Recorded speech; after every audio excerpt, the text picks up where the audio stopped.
It's another cool and windy night in Northwest Arkansas, but how about a top 10 SEC softball matchup and maybe a record crowd at Bogle Park? The Florida Gators come to town to take on the Arkansas Razorbacks, and buckle up. This should be a fun one. Let's bring you up to the broadcast booth. Brett Dolan, Sydney Parley, thanks for joining us. So much fun when these two teams get together. Arkansas got the win last night in game one, and they leaned on the performance of Robin Herron. And Robin Herron, she kept Florida off balance the entire time. She mixed in a healthy amount of speed pitches as well as changing levels through the zone. And that right there is what helped Robin Herron in her success yesterday. She would start out early in the count utilizing her low rise ball and then would just bury her off-speed pitch in the ground, quite frankly, to rack up 8 strikeouts. And oh yeah, hitting a milestone of 500 strikeouts, 7th pitcher in Arkansas's program history to do so. Pretty impressive night. She had not pitched in 2 weeks, so she gets the win for the Razorbacks. Arkansas put 6 runs on the board and 10 hits to be able to take game one. Tiana Bell was part of that with a couple of base hits and 2 runs batted in. Well, Herron pitched well in game one. In game two, Peyton Burnham gets the starting assignment. And for Florida, they saw Peyton Burnham yesterday as she threw 2 innings worth of work. And for Peyton Burnham, she's just the type of pitcher that's going to allow her defense to work back behind her, and she works vertically through the strike zone. She's going to face big-time hitting lineup for the Florida Gators. Thomas, Shoemaker, and Erickson, the top 3. Walker, Cahalan, and Grover. McClellan, Wazolowski, and Camilla round out the starting 9 for a team that's hitting .380 on the season. But look at that packed crowd here at Bogle Park. Temperature actually creeped above 60 earlier this afternoon, but it is windy, it is breezy, it's jacket weather, and we're ready to go. Gators and Razorbacks. Peyton Burnham's going to face Townsend Thomas, who steps in with a .353 average. Fans calling the Hogs, and we are off and rolling. That one's bunted foul for strike one. Our plate umpire tonight is Garrett Knowles. Mark Brown at first, Dustin Douglas at third. And Sydney, when you talk about 2 of the best offenses in the country, 2 of the best teams in the country, you always wonder how these pitchers will fare trying to calm down these hitters who have put up incredible numbers all season. 2 teams that are just high offensive production.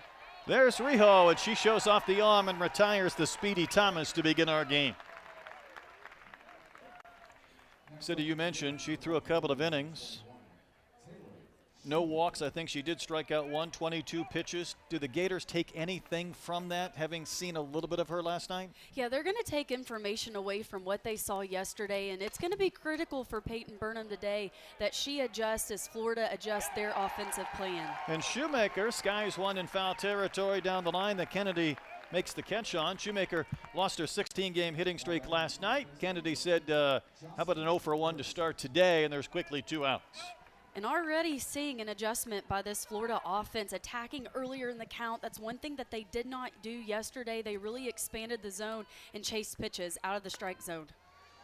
Jocelyn Erickson steps in. Her number is just incredible. How about 458? That OPS is otherworldly. 16 homers. Pitch was not caught cleanly. It's Bain behind the plate today, her 16th start catching, rather than Kennedy Miller.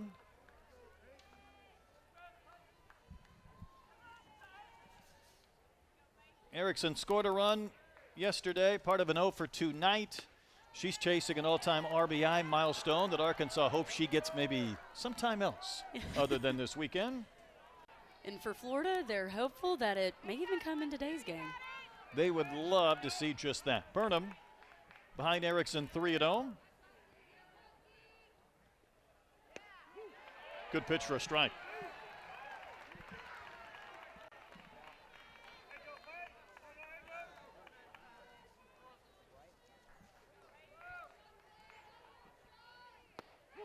And that one at the top of the zone for a called strike. It's probably a good thing Burnham's starting and not Robin Herron, because they honored her for senior night a little bit early. She got her own individual celebration. That would have been weird, senior night, and this pitching. Yep, some emotions. Definitely don't want to have to go out there and compete after that, but I'm sure if she has to take the ball at some point today, she'll do so. And what a response by Peyton Burnham, being down 3-0 in the count and coming back and working it to a full count. So ground out to short to begin things. A fly out to left, and Burnham has the count of 3-2 to Erickson. That one stroked out to left for a base hit. Kennedy retrieves in a few bounces and plays it back in. 50th hit of the year for Erickson, and the first for the Gators. And Erickson was such pop, and you saw right there as Dakota Kennedy fielded the ball, the outfielders were playing pretty deep in a defensive shift in the outfield. Here's Madison Walker, the DP and cleanup hitter. 6 home runs on the year. And again, Sydney, they're up there hacking early in these counts. This is quite the adjustment from yesterday's game. And it's not that they weren't attacking early in the count. That is one thing that makes the Florida offense so good, is the ability that they have to attack early in the count. It was just they were chasing pitches out of the strike zone. Makes it a little bit difficult going up against a top-tier pitcher, an experienced one. That's off the hands and rolled fouled outside of third, and the count quickly 0-2. And if you're Florida yesterday, seeing Peyton Burnham now for the second time, she is going to pump a healthy amount of first pitch strikes in the strike zone. I think that's part of it. You know she's going to be around the zone. There's no need to fall behind if she's going to work ahead. The 0-2 is on the corner. Strike 3 to Walker. Bounced back after the single from Erickson. The Gators do not score, and it's the Razorbacks coming to the bat in the bottom of the first.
Here's your starting lineup for the Razorbacks, and Reagan Johnson last night set the program's all-time hits record with 262, passing Hannah McEwen. So it's a race now to get to 300. She'll lead off with Bain, McDowell, Kennedy to follow, Bell, Wyckoff, and Rijo. Then Walker and right tonight, Davison at second base. And what a special night for Reagan Johnson. We'll talk more about that. But first, this is Caitlin Oxley who draws the starting assignment.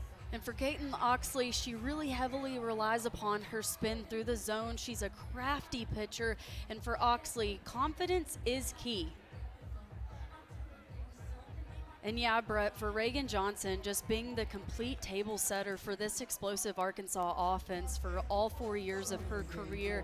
I mean, and she deserves it so much. And taking the reins from someone also as incredible as Hannah McEwen, both such consistent players that have left a mark on this program. Well, she got that bat last night. She was all smiles. She was thrilled that Hannah did the video message for her, and she's going to take strike one. And then Courtney Deifel said after the game, it's just her amazing consistency. It's exactly what you would say about Hannah McEwen.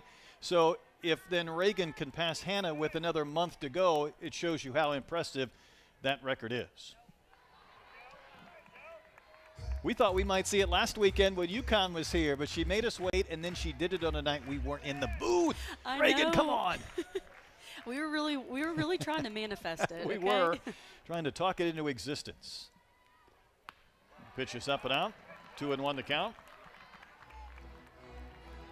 And for Reagan Johnson being a slapper, you know, Coach Deifel talked about it a little bit, slapping becoming a dying art because of just the way that the game's evolved offensively, but her versatility in the left-handed batter's box and the tools that she displays, I mean, she just keeps the defense on her toes, and then her speed is just next level. We've seen different variations of defenses. 5 players on the infield. Certainly these outfielders very shallow in left and in center. We saw her triple to the wall in right last weekend. That's lifted in the air to center, but Thomas was almost played perfectly, and she'll make the catch, and there's one out.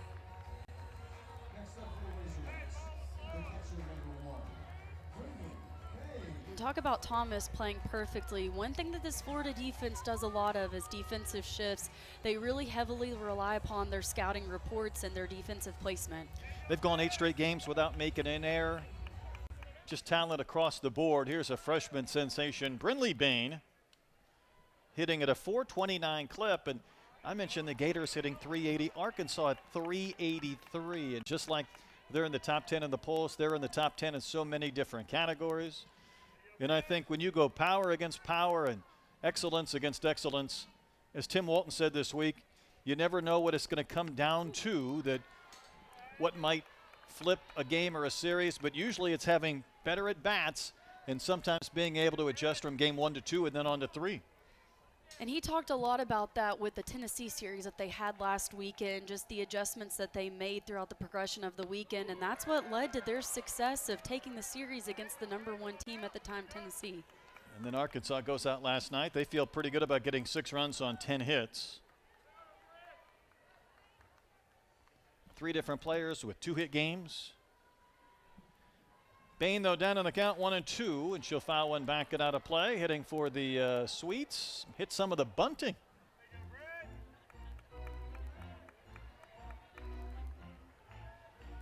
It's been a busy day on the Hill. They've got a couple of soccer games, some Mexican soccer leagues in the football stadium. The Gators and Razorbacks baseball, they've gone head-to-head and already have played 2 games. And then the Gators and Razorbacks softball doing the same thing. Bain clubs one high in the air, deep right field. Shoemaker could only watch. That ball is gone, up and out. And Brinley Bain hits her 3rd home run of the season. The Razorbacks strike first. Boy, that was crushed. And then Sydney, the wind started to work it a little bit, and it did not clear by a lot, but enough for the first run. And one loud swing by Brinley Bain, a freshman. I mean, just setting the tone in a pivotal game. This swing right here, just right off the bat, it is a no-doubter. Setting the tone, getting on the board early for this Arkansas offense. Shoemaker got back to the fence, but that wind moved that ball a little bit from where she anticipated it, but Arkansas gets the first run. Here's Ella McDowell hitting at an even 400 coming into play, and she takes a big hack and came up empty. Ella with a hit, scored a run yesterday.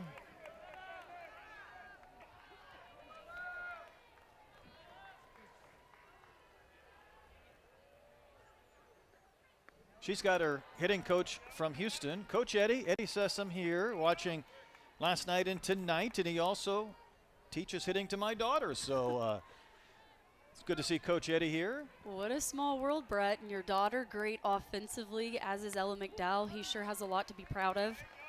A lot of talent in that Houston area. She takes a strike. Anytime the world's coming to an end in my household, we say, call Coach Eddie. Mm-hmm. But with Ella, you just say, plug her in and let her go, because here she is hitting 400 with 10 home runs, and she fouls one back and out of play. And the consistent, oh, we have a grab. Nice catch in the Sweets. That is awesome. And passing it on to the Sweet baby.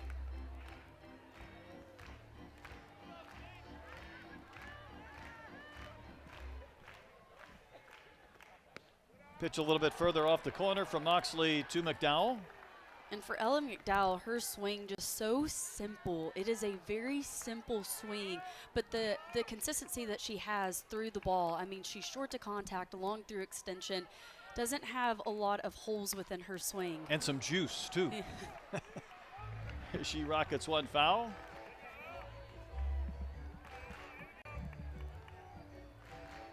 And one thing, I wouldn't say that it changed from last season to this season, but one thing that I have noticed is her barrel and the path that it takes. She keeps her barrel very flat, so she's able to cover a lot of the zone. That's why that bat, again, you're right, stays in the zone a long time. She clubs one out to right center field, and it is Shoemaker in front of Thomas making the grab, and that's the second out.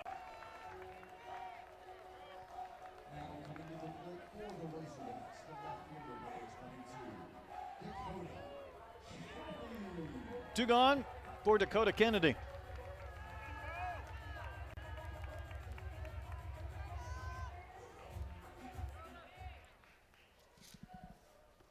11 home runs for Dakota. A year ago, she had 5 all season, albeit in 44 games. So she has more than doubled her home run output. She has become a Bogle Bomber.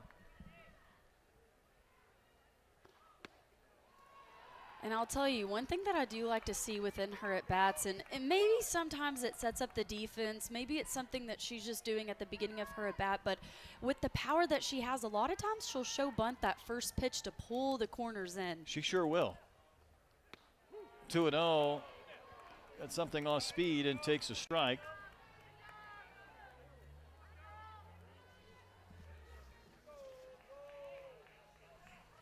Hit and scored a run last night in the series opener. Oxley's pitch. Cut and missed. Are those back-to-back changeups? Back-to-back changeups, just getting Dakota Kennedy out on that front leg.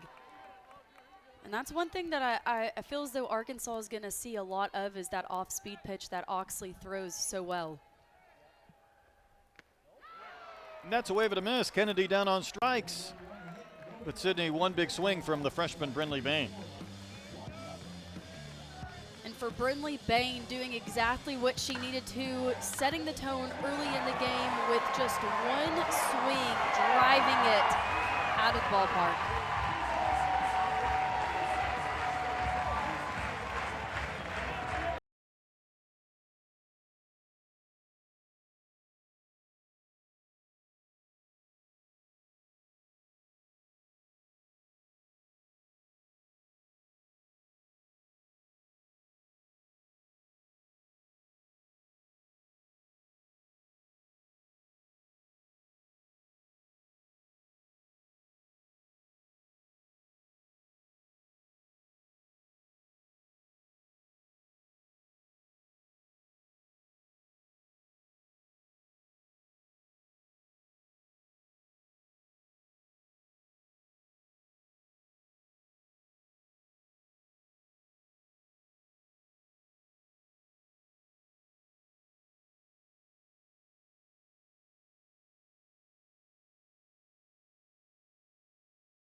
Tim Walton, a two-time College World Series champion, back-to-back in 2014 and 2015, has another really good team this season. 48 wins a year ago, already at 32 this year, and all he's thinking about, I guarantee you, is getting to 33 if they can get a win today. Kenley Cahalan is going to lead off. First pitch swinging again, right back to Burnham. She'll flip to first, one pitch, one out, and that will please the head hog, Courtney Deifel. Her team has really made a lot of hay on the road this year, and that'll be tested with some of the road trips they have ahead. And Sydney, I hate to kind of belabor the obvious, but it feels like to me when you add an Oklahoma and you add a Texas, and they're both on your schedule, the importance of winning every single game or grinding out series wins becomes even more than it was in previous years. Oh, absolutely. And every season is going to be tough from game 1 to 3, but you've got to take your wins and your series wins when you can get them. Hey, Grover punched that fair down the line and right. She's going to turn first and go to second. Walker plays it back in, but Kendall Grover has a double just inside the chalk, and that's the first extra base hit for the Gators. And a response offensively for Florida coming off of the big swing from Brinley Bain in the bottom of the first. This pitch, it's on the outer part of the plate. She gets inside of it, just slices it enough to get it past Tiana Bell down that right field line, and Ramsey Walker shifted a little bit more towards right center. That's one as a pitcher, it irritates you, or even a first baseman. As a hitter, you're like, hey, let's roll. That's my two-base hit. Let's keep this going. Cassidy McClellan next in. 7 home runs on the year, and for my money, not seeing every single Gator game this year. But the homer she hit off Pickens to go back-to-back with their teammate Walker that nearly went to the street in Gainesville. Was a shot. And in a huge moment, and then they go on to win the series against Tennessee. And talk about some momentum, and you know, already within SEC play, taking the series against Missouri and Kentucky, and that was a big one against Tennessee. It was a measuring stick. I think you could probably say the same thing about this weekend as Burnham drops one into McClellan. And listen, he's coached a lot of big games, but I think just with the stature Pickens has in our game right now and her velocity, when you're able to hit a couple of balls out of the park and find a way to win games, and Burnham just about got strike three but didn't get the call. And you see Bain turn around and maybe ask Garrett Knowles if that was out. But Burnham really would have loved to get the K. But no doubt a big weekend for the Gators. Big pitch here, 3-2, and that's outside. That's low, ball 4. And one thing against, you know, Carly Pickens and Florida facing them last weekend is the Tennessee defense had not had to handle that many hard hit balls. It really came down to, you know, the 12-plus swings and balls that they put in play that were over 70 miles an hour. And they only batted 192 against Tennessee, but found a way to get the series win. And it's because they forced Tennessee to handle the ball defensively. No, that's a good point as Ella Wesolowski steps in, because the Volunteers kicked a few plays that I'm sure they would, on a different night, like to make. And there's a couple of runners on here and a chance to do some damage for the Gator catcher. It was 4 home runs on the season.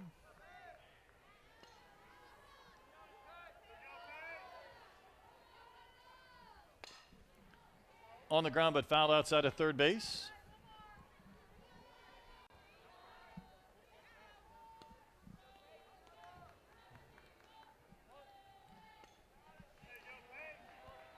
Arkansas got it out on one pitch, but then a double and a walk. Hit in the air to left field and well struck. Dakota Kennedy back. That ball's gone. On to the berm, a 3-run shot from Ella Wesolowski. And the Gators get a huge swing in the second inning. And this is the response that Coach Tim Walton was wanting to see from his offensive staff. And for Wesolowski, I mean, what a swing. This ball just off speed, falling off the table. She drives her backside, drops her barrel on it, and the extension through this ball, it gets out in a hurry. Yeah, Kennedy was at the fence, but it looked like very early she was not going to have any play whatsoever. Each team is homered, but Arkansas got the solo shot from their catcher, only to see the Gator catcher one-upper with a 3-run bomb. And for the offensive production that Florida has, I mean, this is the type of response that you would anticipate seeing coming off of yesterday's loss. And I'm going to tell you, Brett, it's leading to swinging out that first pitch strike, attacking early in the count. They are not letting a lot of balls in the strike zone go by. They are not. Camilla hitting at a 398 clip. Fouls one back and out of play.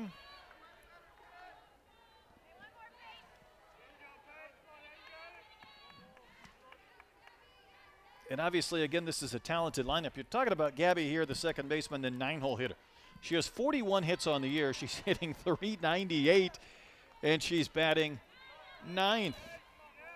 And Davison, huge numbers for Arkansas, batting 9th. And that's what happens when your team is 380 plus. And one thing, I'm going to resonate with Coach Tim Walton on this. He talked about one of the big offensive stats that mean the most to him is on-base percentage. And for this offense, they only have one girl that is under 400 with an on-base percentage. Off the tip of the glove of Burnham, Davison will pick it up but have no play. So Camilla with the infield base hit. That's 4 in a row that have reached. Peyton did everything she could to kind of jump up, climb the ladder, and snare it.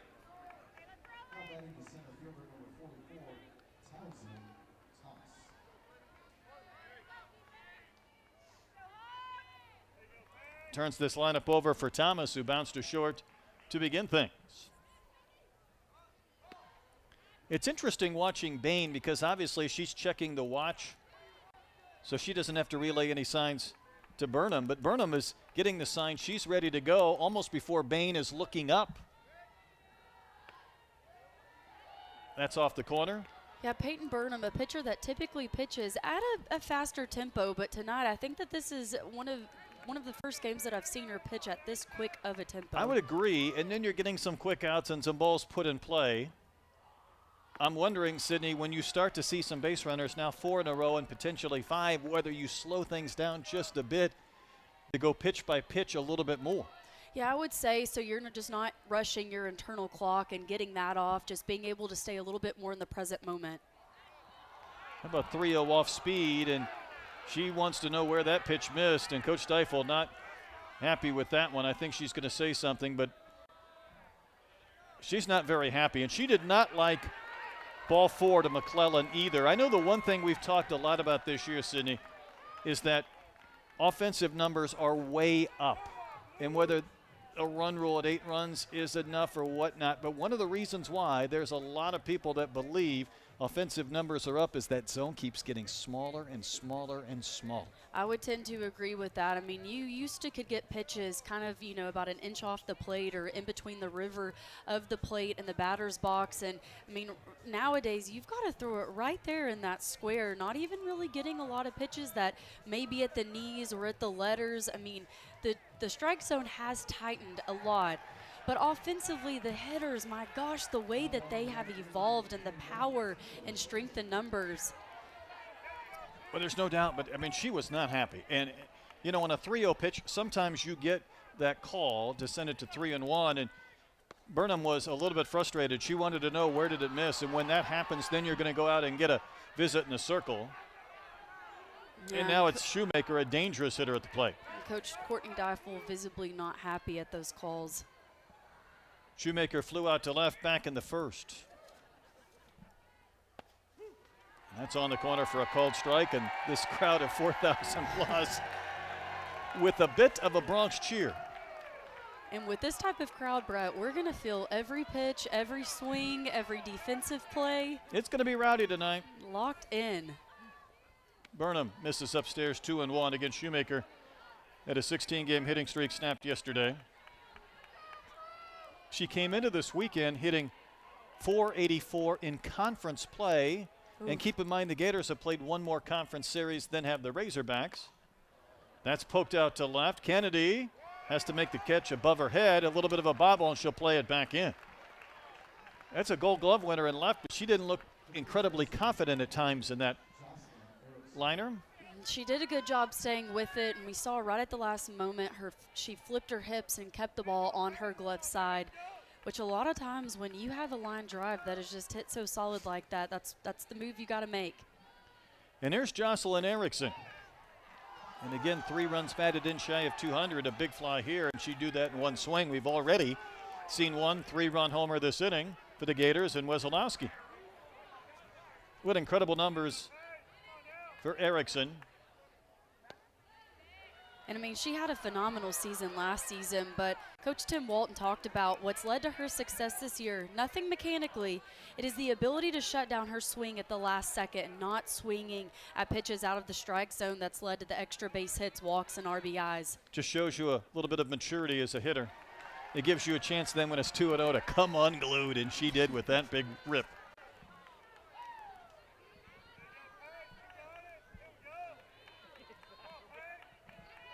But she is right in the middle of that Gators lineup, ready to do some damage in what has been a 3-run inning already. Burnham keeps working on the parameters of the zone. And I'm going to say, Brett, that's off the plate. That was off the plate. Nope, yeah. I'm with you. I thought the one she threw to McClellan was not.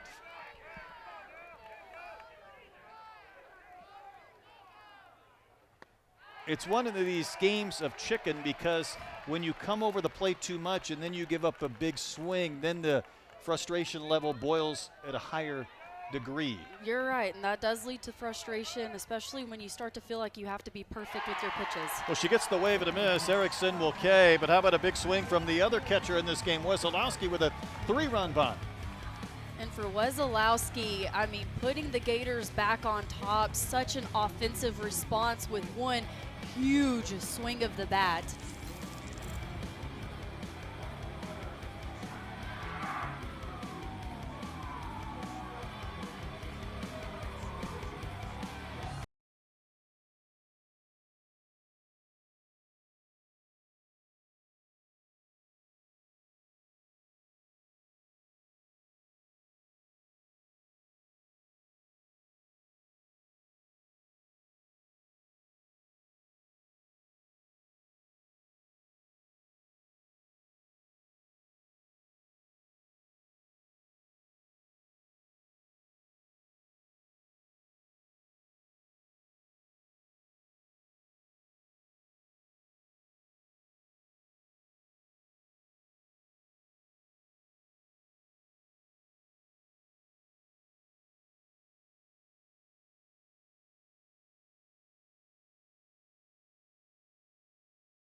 with a 3-run second inning, and Arkansas playing catch up. Tell you what, the fans are, they got here early today. They're loud, they're proud. It might be a record crowd in excess of 4,000. There has never been a crowd of 4,000 or more, but bring the jackets. And when I talked to Tiana Bell back in January, and she's going to lead off this inning, I said, you know, you're a West Coast girl, you played at Cal. Is there any culture shock? She said, the weather. Weather. And here in Fayetteville, beautiful place. The weather can go from 75 and sunny one day to about 35 and windy the next. Takes the pitch a little bit high for a ball. Batting a team best 441.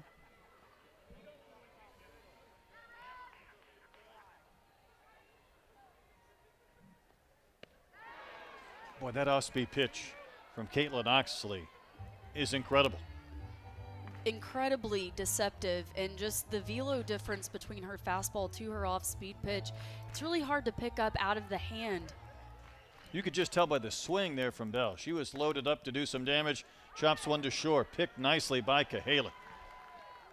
We got a couple of defensive shortstops in this series as well, and Bell retired. Little dance. Backhanded pick, strong throw, and a dance. Got to have that kind of energy. It's a competitive ball game. Here's Kaylee Wyckoff.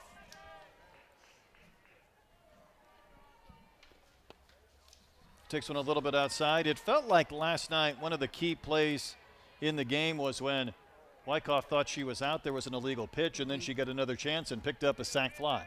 Yeah, I was actually going to bring that up, and I'm glad that you did. I mean, that was a huge moment. It was a very close ball game, and the illegal pitch brought her back to the plate, and then she ends up hitting a pretty deep line drive, sac fly to drive in a run, and then that's just what really, Arkansas capitalized their momentum off of. She'll fly out to left to McClellan for out number 2, and that's 4 in a row set down by Oxley. And on that illegal pitch, she had hit an infield ground ball with bases loaded, and that the out was at home, and then thrown down to first base, and difference in a ball game. No doubt. I tell you, Rijo is next in. Couple of hits last night. We've known about her defense forever, but that 382 batting average jumps off the charts because it just continues to rise over the course of this season. And just throughout her career, the way that she has grown offensively, one thing from a mechanical standpoint that I've noticed is the efficiency in her lower half and how she really drives her backside to supply her power. And then, the strikeouts over the past couple of seasons have decreased. Hits one hard on the ground to second, but scooped by Camilla. She'll make the play, and that's a nice inning from Oxley. 1, 2, 3, and done through the Razorbacks, and sends this game into the third.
Oklahoma City is the destination. The Gators know that route well. It's a trip that Arkansas would love to find a way to make soon, if not this season. Here we go to the third inning. Madison Walker, the DP, going to lead off, and she takes a pitch in. It was Walker who had the homer against Pickens the other day. That was followed by McClellan that really provided the Gators a boost. And there you look at the most college championships. UCLA right there with 12, Oklahoma at 8 and counting. Rijo back to make the catch of that soft flare off the bat of Walker. Next up, the shortstop, number 31, Kenley Cahalan.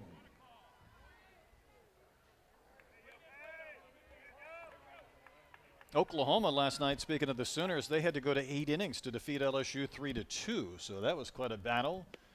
We got a top 10 matchup here in Northwest Arkansas, and Cahalan hit a comebacker to Burnham to begin the second.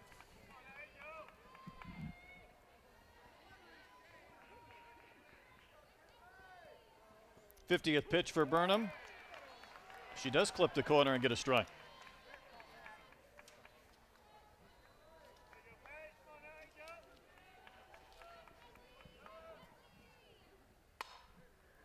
Hard hit to Davison at second. She'll gobble it up. Throw out Cahalan. Couple of quick outs in the Florida third inning.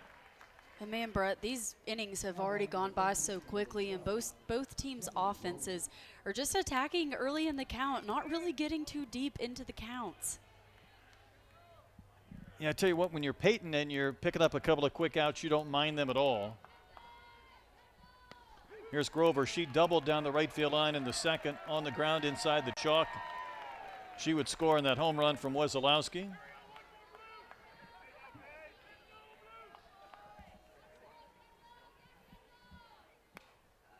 That was off the hands and fouled away.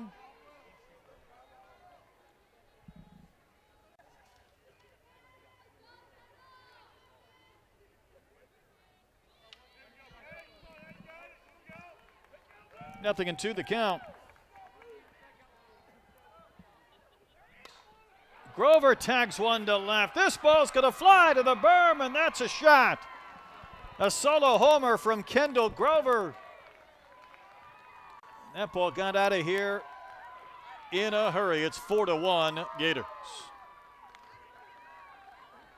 And for this Florida offense, they have exploded in Game 2 here at Bogle Park, displaying exactly what makes up this Gators offense, utilizing the long ball, producing runs. But right here, this pitch up and in, being down 0-2, it's a little bit of an off-speed pitch that she's on time for and drives almost out of the complex. No, you aren't kidding. Dakota Kennedy did not move. That was towards the back fence, towards the parking lot.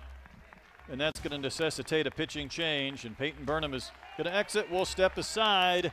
Gators have built a 4-1 lead in the top of the third inning.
Well, the Gators have put 4 on the board. Arkansas has made a pitching change, and they're going to bring on the freshman Sailor Timmerman. And for Sailor Timmerman coming in relief, she really mixes in a lot of pitches through different levels of the strike zone. It's going to be pertinent for Timmerman to throw that off-speed pitch often and early to keep the Gators off balance. It feels like she is facing A team that's gained quite a bit of confidence with what they have done in the first couple of innings.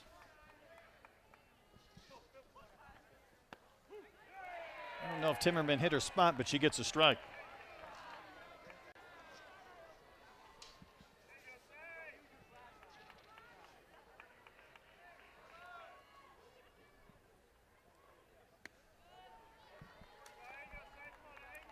McClellan walked, scored an inning ago.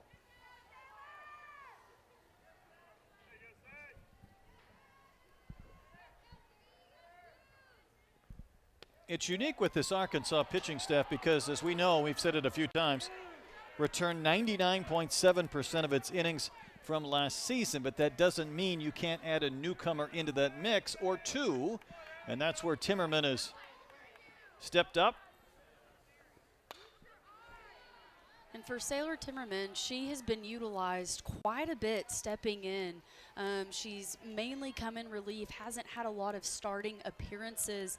But to your point, Brett, I mean, between Robin Heron, Peyton Burnham, and Sailor Timmerman, they've been the three most utilized.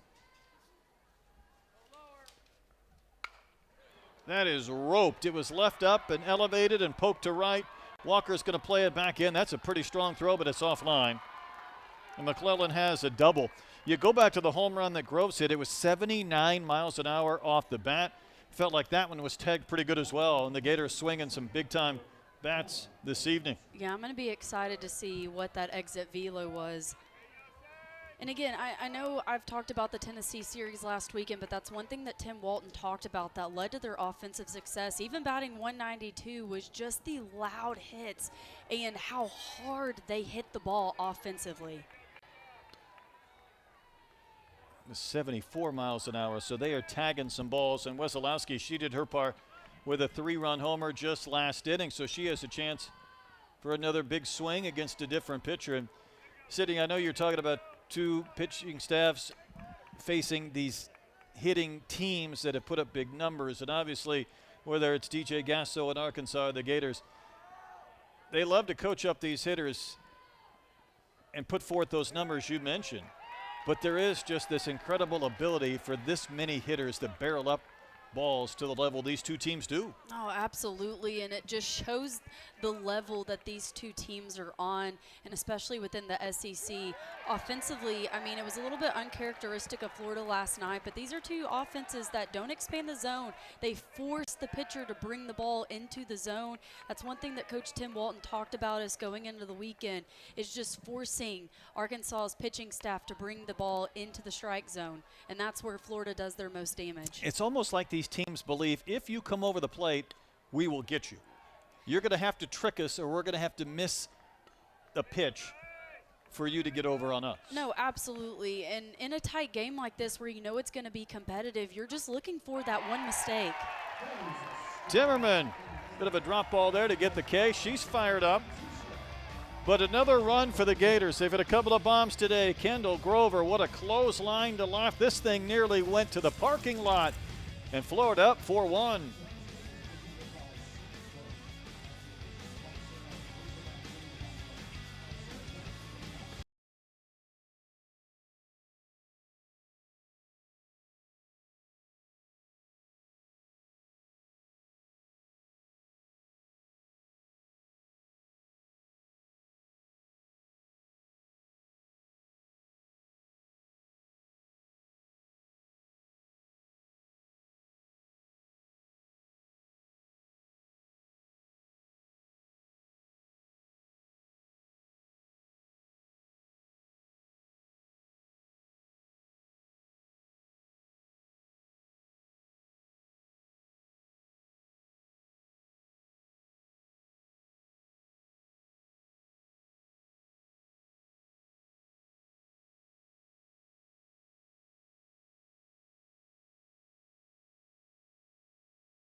5, but we're about to have a beautiful sunset here in Northwest Arkansas, settling over.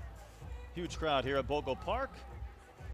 Hogs have some work to do, trailing by 3. Maybe they have the offense to do it. You take a look at where Arkansas ranks in so many of the different categories, not just in the SEC, but in the country. No surprise, it kind of jumps off the page at you, whether it's batting average, 5th in the country, on base 5th, runs per game, 9.2 runs per game, and 5th across the board in those categories.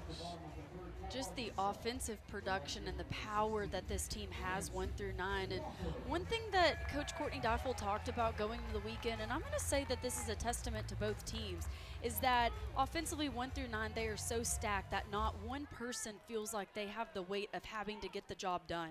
Anyone 1 through 9 can get the job done, and that allows a lot of offensive freedom. Soft pop-up, though, from Ramsey Walker for the first out. And don't look now, but Oxley has set down 6 in a row. For Oxley, she is utilizing her off-speed pitch and just is really pounding the strike zone. Her spin is crafty, and last season, Brett, she was that Friday and Sunday starter throughout the duration of Florida's season. 26 appearances, 13 starts, 76 innings. Arkansas didn't care for the strike to Davison. It is a feisty group tonight. Pitch is high to Carly. She did miss 3 weeks of the season due to injury, but finished 8-5, an ERA of 2.5. The lowest on the Florida staff, also added 3 saves. Do we have a warning?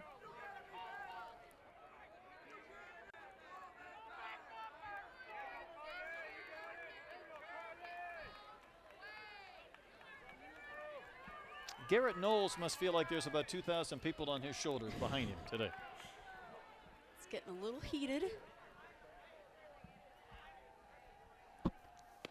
1-1 pitch, clips the inside corner to Davison, batting 9th in this Razorback lineup.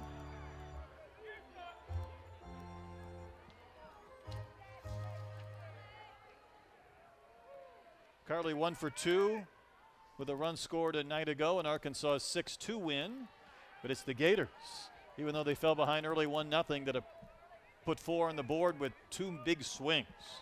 And so interesting, you're just talking about Oxley, but Carly Davison sat out she sat out the entire fall due to injury, and Coach Deiffel talked about she felt like that time allowed her to gain some game perspective, also made her a little bit hungrier, if that's even possible. But I'll tell you, taking a little bit of time away from the game, and you know, it truly does. It allows you to shift your perspective and see it a completely different manner. It was a slow process back. It was the labrum on the glove hand, so you can still throw, but you have to get the range of motion back. You have to get used to diving again. Then you have to get used to swinging the bat again, and that is ball 4. And Arkansas needs base runners. They get one with a 1-out walk.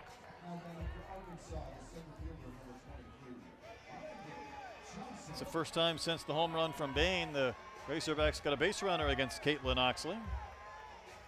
And again, she does not walk many, Sydney. 8 walks, 28 Ks coming into the game, and more than 24 innings. Yeah, and for this Florida pitching staff, that is one thing that they don't do a lot. They do not issue a lot of free passes, and last night that was one thing that led to Arkansas' success, a little bit uncharacteristic by Florida. You're right, 5 walks against 2 strikeouts. They flipped that ratio this evening. Back to the top of the lineup, Reagan Johnson pitches at the belt for a called strike. Reagan flew out to shallow center her only time in.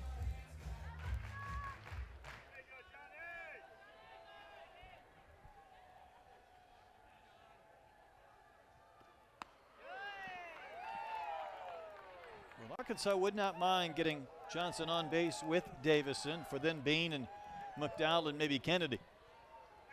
Yeah, and earlier in the season, there was a little bit of a shift in the lineup, moving down Dakota Kennedy, and Coach Courtney Deiffel talked about it was designed on purpose with the amount that Reagan Johnson gets on base, and Brinley Bain, her consistency, and then her power. And then you turn it over to Ella McDowell and then Dakota Kennedy.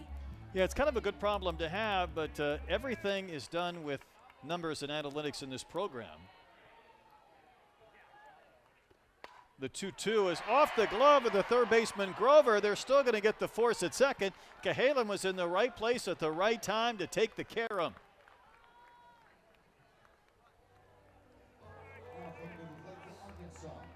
And with this ball off of Grover's glove and Cahalan just making a great defensive adjustment, the left side of the field for Florida is so solid. That's your old 5-6-4 force. 2 gone for Bain. Finish my thought though. Courtney Deifel mentioned a lineup generator the other day, and I said, hold on, time out. A lineup generator? We just put the names in and it tells you who to bat, what, where, and what the numbers look like. And I'm like, I need to get a lineup generator. Nope, that's a pretty spiffy thing, but even sounds scientific, doesn't it? Like there's a machine. And it does. It does. I wouldn't be surprised with what all there is. But one thing that I do know, and the way that Coach Courtney Deifel thinks and Matt Michael, is that they're really big on numbers and analytics and probabilities, and that plays a big part in what they do offensively, but then also defensively. Matt Michael's kind of the mastermind behind the numbers. If you ever thought they'd just show up and say, hey, let's just write down a few names and we'll put it on the dugout wall. No. Nope. 2-1. Floats a little bit high, 3-1. There's the mastermind. And a little bit of a shift, too, within the coaching staff this season. Coach Matt Michael coaching third base.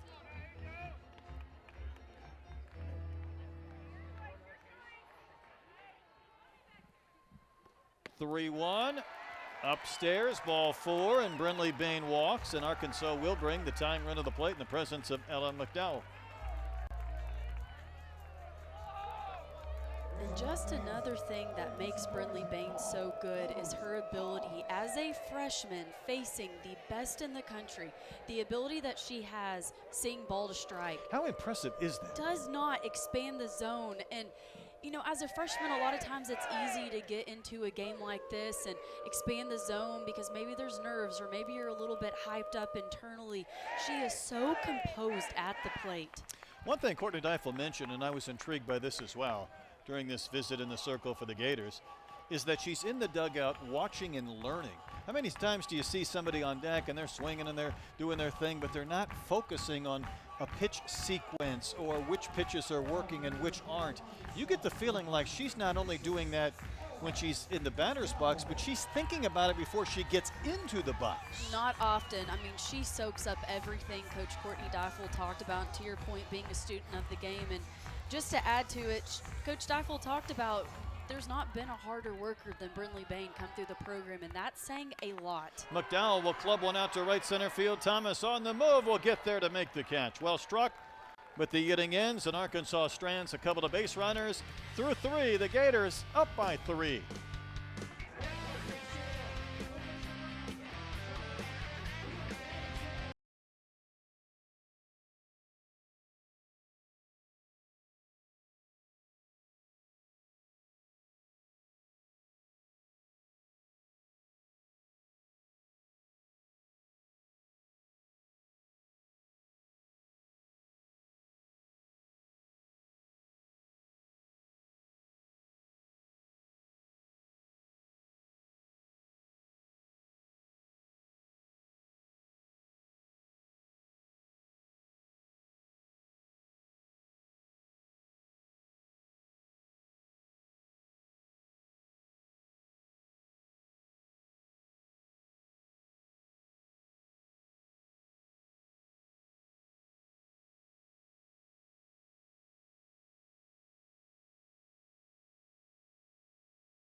Gators are going to lead off the fourth inning with Gabby Camilla.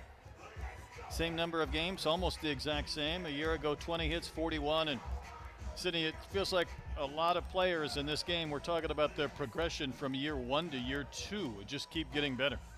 Yeah, and just talk about staying the course. And one thing that I loved hearing, and I'm going to say that this translated to Gabby Camilla, is Coach Tim Walton talked about they really study their players, the way that they move, the way that, you know, they have patterns within their swing defensively, and they really hone in on developing a routine and a process for each individual player so that they can build on. Or they have a game or a bad outing, and they know that they have something to fall back on and stick to.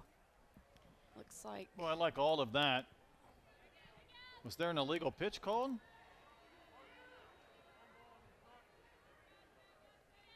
Courtney Deifel came out for a quick conversation. It's one thing to have a collective approach or strategy, and that bunt ricochets foul, but it, you know, every hitter's different, and the ability to maximize what you can get out of your hitters, how you prepare them, how you encourage them, how you make minor adjustments or major adjustments is such a key part of hitting. And while we all do it somewhat similarly, there's always differences too amongst different coaches and teams. Absolutely, and the most successful teams and programs it's not cookie cutter. Everyone is different. Everyone moves differently. Everyone swings the bat differently. And, I mean, Coach Tim Walton, prior to this weekend, he talked about quite a few of the girls on his team and the way that they made offensive adjustments with their mechanics from last season to this season. Let's poke foul down the line and left.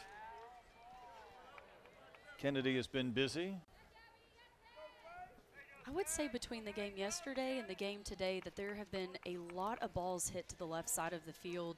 And I would say that that's because of the left-handed hitters within both lineups and being pitched on the outer part of the plate. But look where Kennedy is playing. She was over near the line, so she has to turn and run, and the ball's off her glove. She was shading almost maybe 10 feet from the chalk. So then Camilla hit one to almost straight away left, and Kennedy could not recover, get back, and make the catch, although a valiant effort. And for the third double of the day for the Florida Gators, this ball right off of Dakota Kennedy's glove. And look to how your far, point, though, she Brett, had to go. She is almost on the left field line and shaded in. Such a long way to run and just can't secure the grab because of the defensive placement. This is Thomas. Dakota made a valiant effort at it. Had Reagan Johnson raced all the way over there and caught it, we would have had to give her the gold glove with right then. Yeah. You know, we talked a little bit about it before the broadcast, though, Brett, and that's one thing that I noticed about Florida's defense yesterday is the way that they were shifted in left field, and Natalia Rio hit a ball over off of the left field wall, and they'd been shaded in. Maybe would have been a different story. They would have been playing back, but it all has to go into the numbers and the defensive placement based on the percentages of where they hit the ball and what type of pitching is being faced. I thought she was so close to that line that it's almost impossible for a ball to drop, that maybe just a little further back in the gap might have given her a chance, but who knows, and that one's fouled away. The one thing the Gators are able to do with this double and the top of the lineup is dedicate this inning to at least getting one more run in, leading 4-1. We've seen Timmerman, though, lean on some of those drop balls. Yeah, she's really throwing a healthy amount of drop balls to try to get the Gators offense to just pound the ball on the ground and let her infield work. That's hard hit. Up the middle for a base hit. Camilla will turn third. The throw from Johnson offline. Picked by Bain. Taking second is Thomas. And the Gators have a 5-1 lead. And for Thomas, she continues to impress with her confidence consistently building. One thing that I love, Brett, is the ability that she has slapping. But right here, she stands in and swings away. Balls that on the outer part of the plate, she lets her barrel get laid on it and just drives it right back up the middle. I wasn't sure they were going to wave Camilla in, but Johnson's throw just a little bit up the line. It allows Thomas to take second, and now the Gators can look for more, and that one's going to kick away from Bain. Just talking about drop pitches and maybe too much so. You know, Timmerman, I think Courtney Neifel said it's almost like a baseball fastball, which you don't see a lot of. Almost a two-seamer action, which would run into a righty with a little bit of drop. That one dropped too much. And you would think if you could execute that pitch today against this power-hitting team, you can keep them in the park, and that's something Arkansas hasn't done enough of this evening. Absolutely. Between the combination of the off-speed pitch and the drop ball, just trying to keep them at bay and keep the ball in the park. And that's one thing is Arkansas, it's their bread and butter is their defense and how well they are on the infield defensively, and to which the level they've been defending. 3-0 to Shoemaker. That's a 4-pitch walk. So all 3 Florida Gators have reached in this 4th inning. Next up, the first baseman, number 8, Jocelyn Erickson. Burnham started. Timmerman came on in relief, and it looks like Razorbacks are going to make another pitching change. We'll step aside, come back with a new pitcher right after this.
Number 3 in Sydney, it's Reese Berline. And for Reese Berline, she is off-speed reliant. Would be a good thing to utilize right now against the Florida Gators, keeping that off-speed pitch lower in the zone. And then also another thing that makes Reese Berline successful is just the ability that she has with late break throwing the ball through the zone. She's got those blue, almost Gator-like nails. Nails painted. This is Erickson. Getting to be springtime, getting a little festive. All right, if you say so. It's all new to me. Pitches a strike, throw down is cut off by Rijo. For Reese, though, she pitched on February 8th against Akron and did not throw again until the 17th. There you go. Are those Gator colors? What do you think? I'm going to say it's a little shade off of the Florida I thought blue. you would say that. The 1 pitch is down, but she didn't pitch from February 8th until March the 17th, and she had to come in early in what was the morning elementary game, and then we saw her in the 22nd against UConn. I think she was the early afternoon or late morning pitcher, but now she's pitching late at night against a team that's locked in these Florida Gators, already up 5-1. Yeah, and you'll see her come in that relief role. And to be transparent, Brett, I mean, we talked about it going into the game with the way that the offensive production has been. You almost have to anticipate you're going to use a few of the arms on your pitching staff. Yeah, I think that's the thought process. It feels like right now they're just trying to find somebody to give them some depth or some length. If in part, even if you save somebody for tomorrow. Lily Faye McWhorter also warming up. The 3-1 is painted on the corner for a strike at the knees. And in a game like this, I mean, unless there's a little bit of a shift with Arkansas's offense, you're not going to throw Robin Heron, who Florida saw yesterday. Yeah, I don't think there's any chance. That one is smoked to second, a flip back to first. How about a double play? No, they say Rijo didn't step on the base. She was about to double up Shoemaker, and our base umpire, Mark Brown, said she didn't step on the base. And for Carly Davidson, just making another great play yesterday. In my opinion, had a top 10 play. Flips it over to Rio. From that angle, looks like her foot gets on the back part of the bag. Now the question is, did she step on the side? I don't know if she stepped directly on top, and that might have been what the umpire saw. From the angle we just showed, again, you wouldn't have any idea whether she did or didn't, but clearly she was there ahead of the diving base runner. Sure. But whether she was kind of looking and, anticipating the throw and not wanting to step on Shoemaker, well, that looks like an out to me, doesn't it? Looks as though that she gets shoes right on grazing the it. side of the bag. Well, watch the base raise up a little bit right there. See, that's an out. That's close. It's close, but that's an out. Arkansas likes to say defensively they're one pitch away from 2 outs. That wasn't what they had in mind, but I think we're going to see this be a double play. After review, the call on the field has been changed. The runner's out. Arkansas will change And their the Hawks will challenge. take it. Rio did step on the base. That helps out Berline, and that's a huge double play considering Arkansas was just looking for 1 out, and that ball was absolutely tattooed. Huge momentum shift, and that's why we have replay.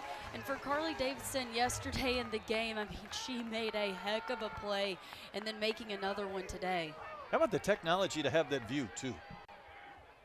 It was perfect. Because if you're looking at an overhead shot, you can't tell definitively whether that back of the shoe or the heel touched it.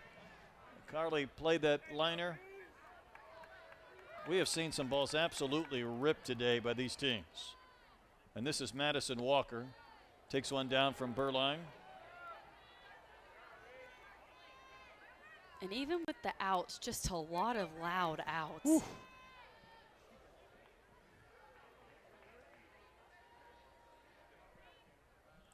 Two-0 pitch to the cleanup hitter. Sent down the line in right, but foul.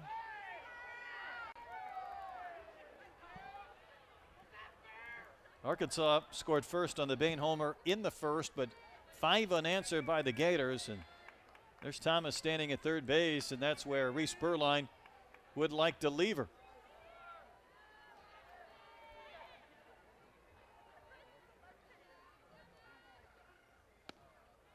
Inside and low, 3-1.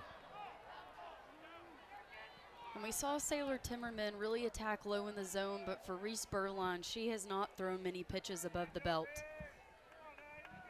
Yeah, there's no doubt there's a pattern or thought process in mind. There's another one chopped to third. McDowell makes the play, flips to first. Good news for the Gators, they get a run. The bad news is they don't get more. With a hill a little bit climber to run for Arkansas.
ESPN all in one place. Visit activate.espn.com to see if you have ESPN Unlimited as part of your TV package for no additional cost.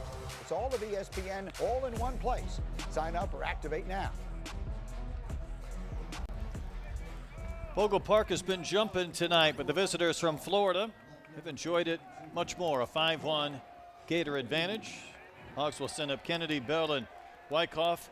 This is not a do or die inning for Arkansas, but second time through, now down 4, it does feel important.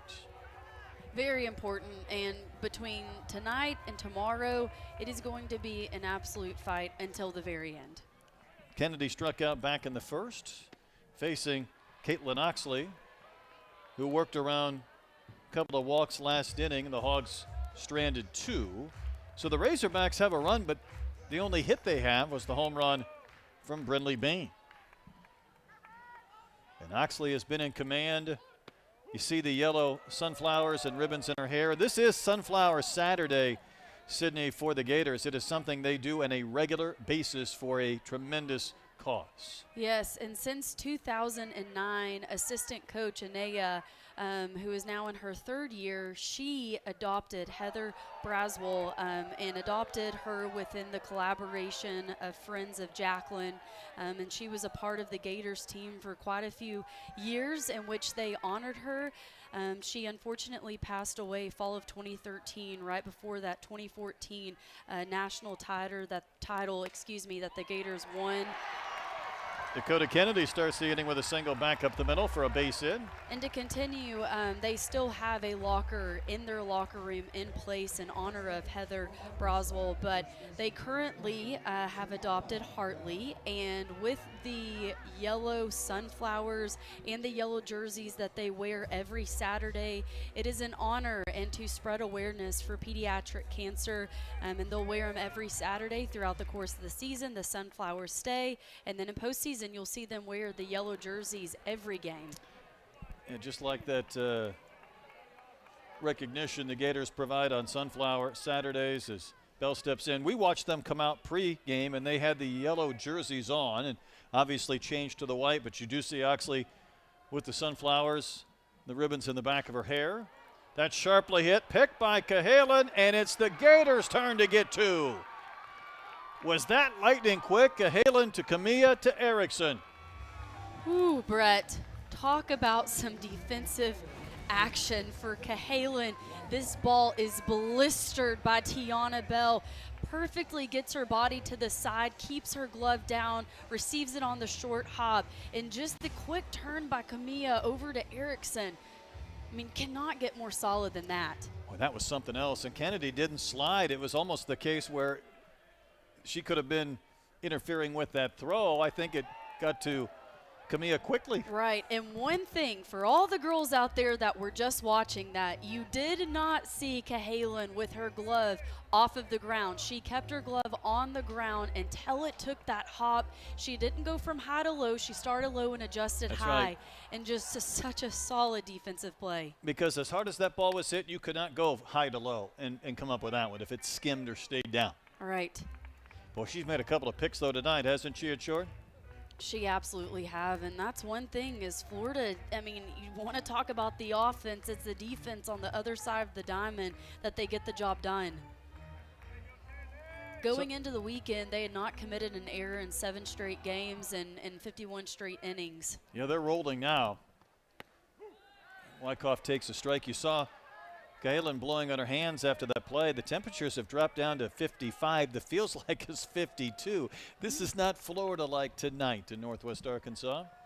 No, not that humidity or heat.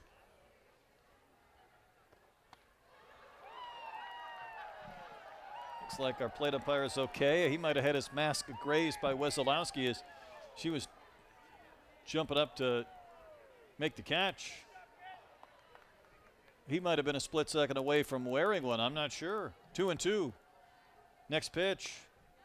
Softly rolled to Camilla, and the inning ends. So the Razorbacks got a leadoff single, but that's it. Just 3 bat. Oxley pitching well tonight. 5-1 Florida.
Kids having a good time tonight at Bogle Park.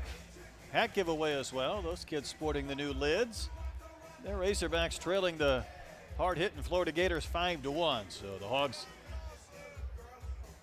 need to get busy. Italia Rio, one of those starters returning. Only Bree Ellis at first. I say only Bree Ellis. She would smack me if I said that. And Reagan Kramer, a mainstay in left field, the only two that did not return.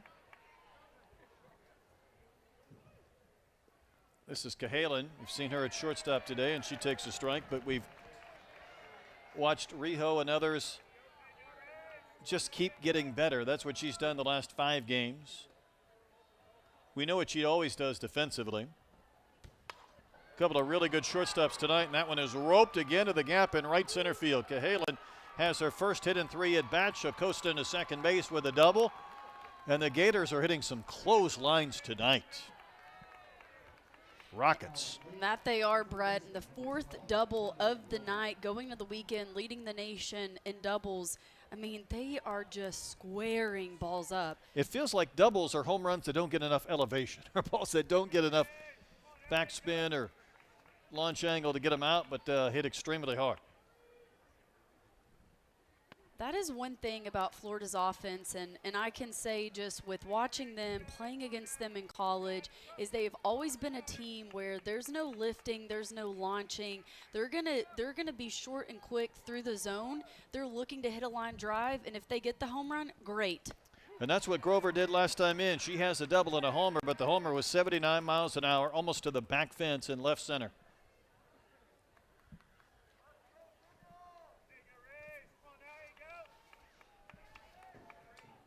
Indiana native Kendall Grover. Rio will come through that ball nicely and fire to first.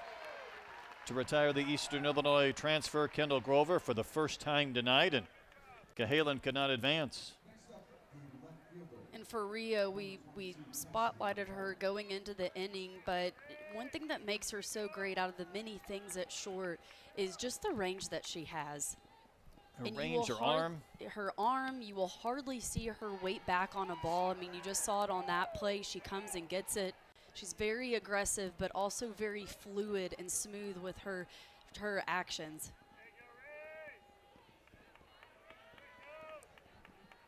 Even though this is her 4th year, she's got another one remaining. That's right. Bunted foul because of losing a year due to injury, and so she was part of the baby Hogs that are the granny Hogs, but she'll have one more season upcoming.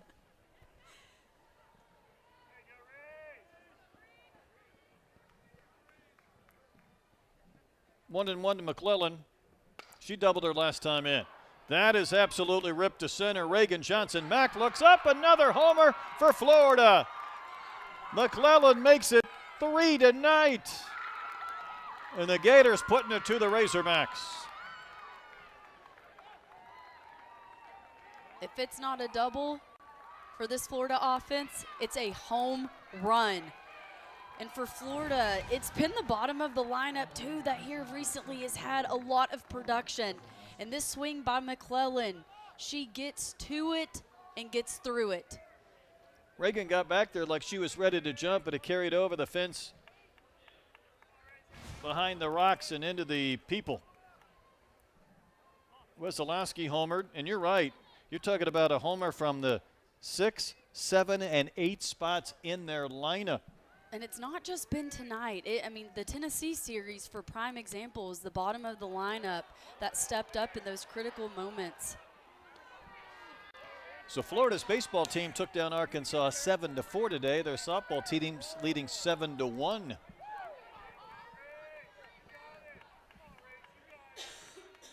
Wesolowski wearing number 74.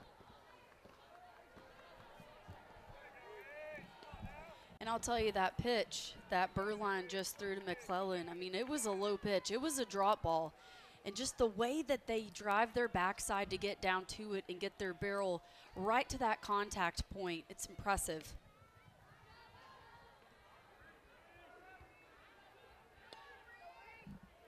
Listen, there's a reason why they're 32-3. It's balanced production throughout this lineup. Arkansas got the better of them yesterday 6-2. The Gators look like they're on their way to returning the favor tonight, setting up what we thought we might get, maybe a winner-take-all Sunday. Obviously, there's time for Arkansas to come back, but it just feels like this Gators team, they're not done swinging yet.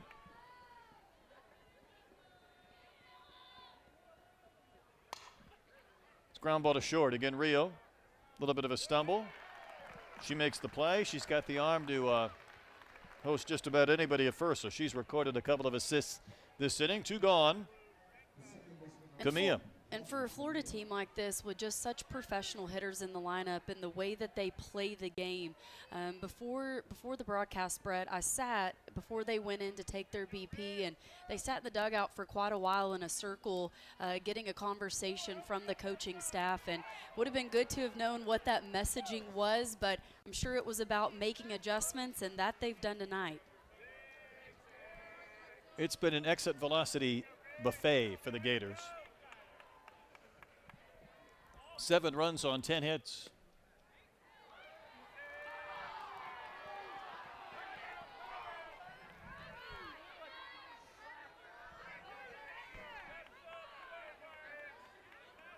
Camilla came into this game hitting .398 in the 9-hole.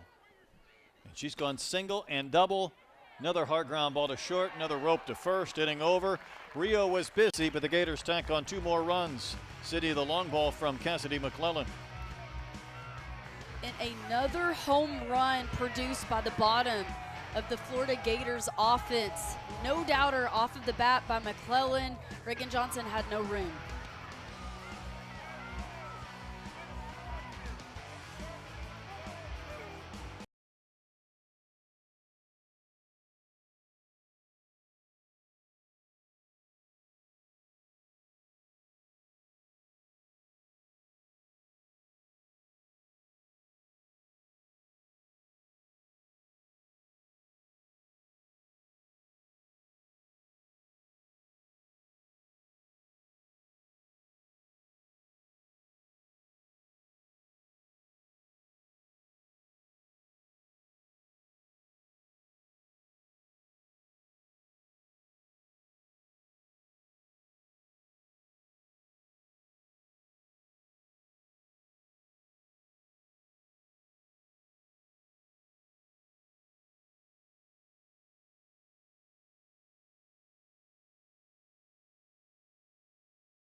Moxley gave up a home run to Brinley Benn in the first, and since then she's given up 1 hit, 1 single. That's it. And man, she has kept this Arkansas offense off balance, and she's mixed in some speed, off speed, but it's really been her efficiency going inside and outside. Earlier in the game, we saw her utilize her off-speed pitch early in the count, and then also when she would get ahead on the Arkansas offense. But really, it's been the past few innings, just her effectiveness throwing her curve and screw. 7-8-9 for Arkansas. Rio leads off here in the bottom of the 5th. And one thing that we don't see Arkansas do often is not make adjustments. And not many adjustments have been made throughout the progression of this game so far.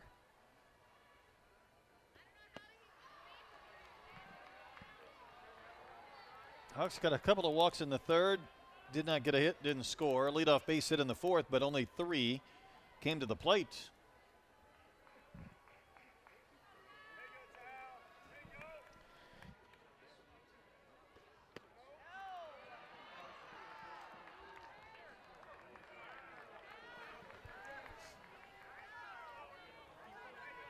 .62 in the pitch count now for Moxley.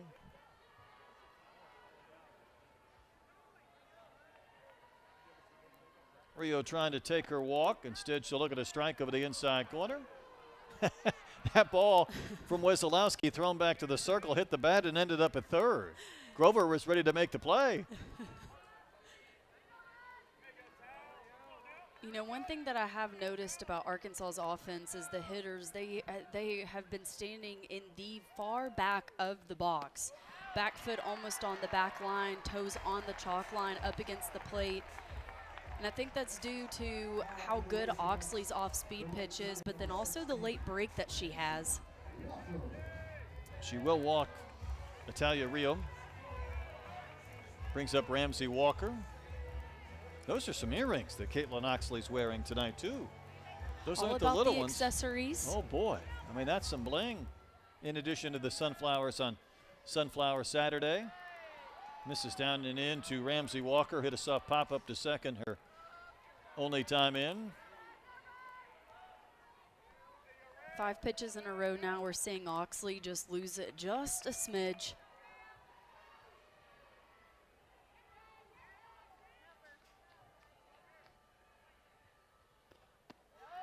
Low again. 6 of the 7 this inning and misfired, and now Gators will maybe see what you saw. Just a quick reset. Yeah, I think the conversation here from Tim Walton is just to give her just a little bit of a breather to reset, refine the strike zone. I mean, those pitches are missing. She's trying to keep the ball low in the zone, but just losing it just a little bit. Gators do have some activity in the bullpen. That's Olivia Miller. And Miller was utilized in relief in the game yesterday, and Miller has been an arm that Florida has gone to for the past few weekends. She was touched up yesterday. Coming into the game, she had not allowed a run in her last 15 innings, but the Razorbacks pushed across 1 run in a third of an inning against her. A little bit of life in that Razorback dugout, led by Robin.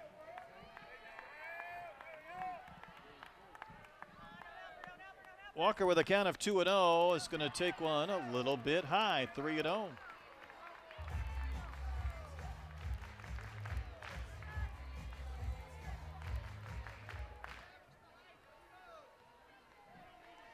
Last thing Oxley wants to do, of course, is put the first 2 Razorbacks on here in the bottom of the 5th. And tonight they have just 2 hits, and she pumped one right in there.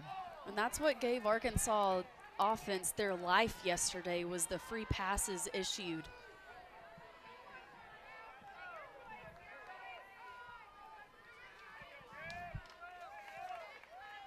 Five walks accepted yesterday by the Razorbacks as Walker fouls one away. So how about this? Walker has not walked this year. Am I reading that wrong?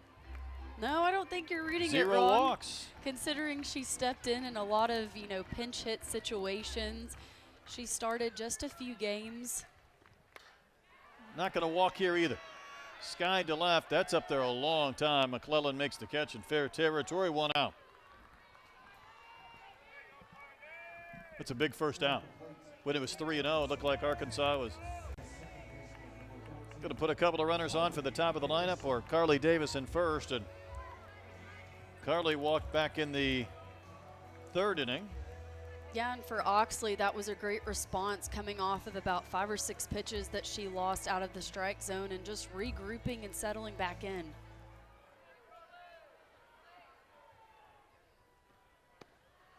Fades down and misses.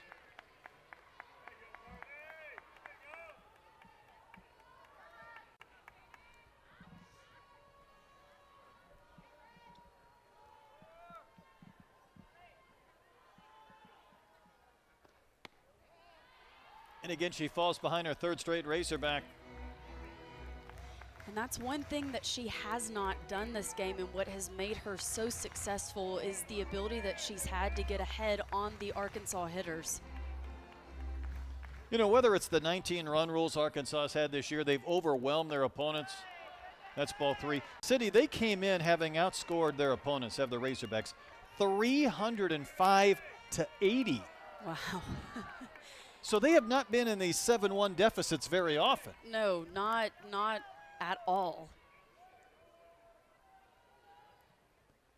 No doubt Carly's going to take a strike, but apparently that was high. Now the Gators, their turn to, I think a couple of those pitches were close enough.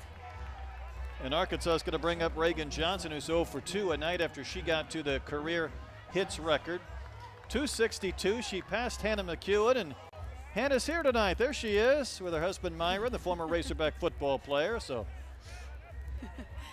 And for Reagan Johnson to take the reins from Hannah McEwen, I mean, we talked about a consistent player, but also Hannah McEwen playing that captain and leadership role just as Reagan Johnson is.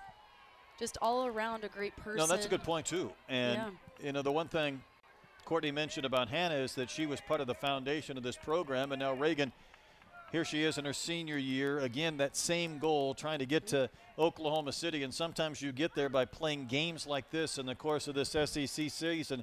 Kind of find out what you have to prepare you for not just a regional, but a super regional. You're exactly right. And these are the kinds of games that when you get into that postseason play, you look back on and you're thankful for it, either from the lessons learned or just capitalizing off of success. Johnson rips one to center for a base hit, but the throw's going to go to third and barely safe. I thought the play was at second. They were going to have a force on Davison at second base. As hard as that ball was hit, the throw went to third. Had it not been a little bit elevated, I think it was going to be an out. I'm right there with you, Brett. I mean, just a missile up the middle by Reagan Johnson. Her power slaps, just something she's really turned on here recently. Look right here. You got to throw but that you're to exactly second. right. It's all about communication. You've got to communicate in that situation, and I understand as a former outfielder, you get sped up a little bit on a ball like that and you're just trying to get the lead out, but communication has to be there, and the play right there is to split the runners at second. Fans calling the Hogs. Pitching change for the Gators. Arkansas slow to the bases in the bottom of the fifth. Maybe their best chance to try and climb back into this one.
Orlando native Olivia Miller for the second straight game comes on in relief. And for Olivia Miller, she was not out there long in yesterday's game, but she's a lefty specialist. She throws a curveball to both sides of the plate, and it's really that backdoor curve that is so crucial within her arsenal.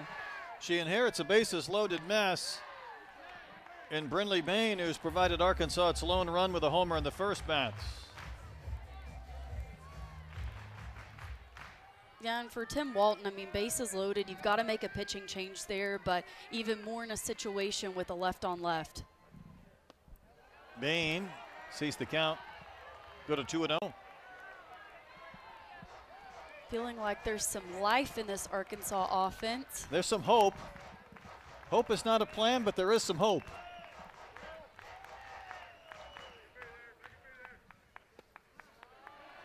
And Bain takes ball 3. Tell you what, a walk to force in a run to keep the line moving would elevate the intensity in this building.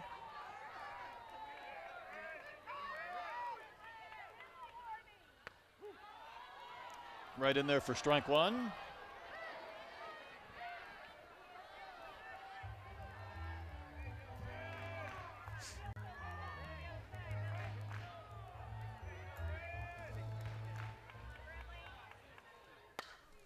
Laced to left for a base hit. Everybody moves up 60 feet. Bain delivers again. Arkansas chipping into this deficit at 7-2. And Brinley Bain just driving in and solidifying another RBI. I mean, she is in a hitter's count here. This ball on the outer part of the plate that she gets inside of and just drills through the 5-6 hole. Arkansas has hit a couple of balls so hard that I feel like they might be a force on some bases ahead because of the ability to play that ball back in. But here's Ella McDowell. Arkansas is one more base runner away from bringing the tying run to the plate. That was a decent pitch, but apparently outside. Ella's hit the ball in the air twice. Fly to right, fly to center.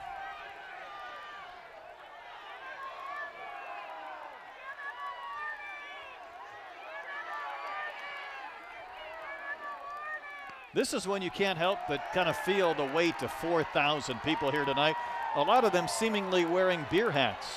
Well, and right here, Coach Tim Walton, he's out of the dugout on the first base side, not happy about some of the pitch calls. Both head coaches have been a little bit frustrated. Do you have to be 21 to wear a beer hat? Those kids didn't look it. 2-0 to McDowell, a chopper that is called a fair ball. Oh my goodness. Arkansas thought it was foul. The runner at third base, Davison, was trying to get out of the way, and the Gators got a double play if it stands. And because that ball hit on the ground before it got to the base, this is reviewable. Grover gloved it, stepped on third, and threw to first. Call on the field if the ball is fair. So it's challenging the ruling on the field.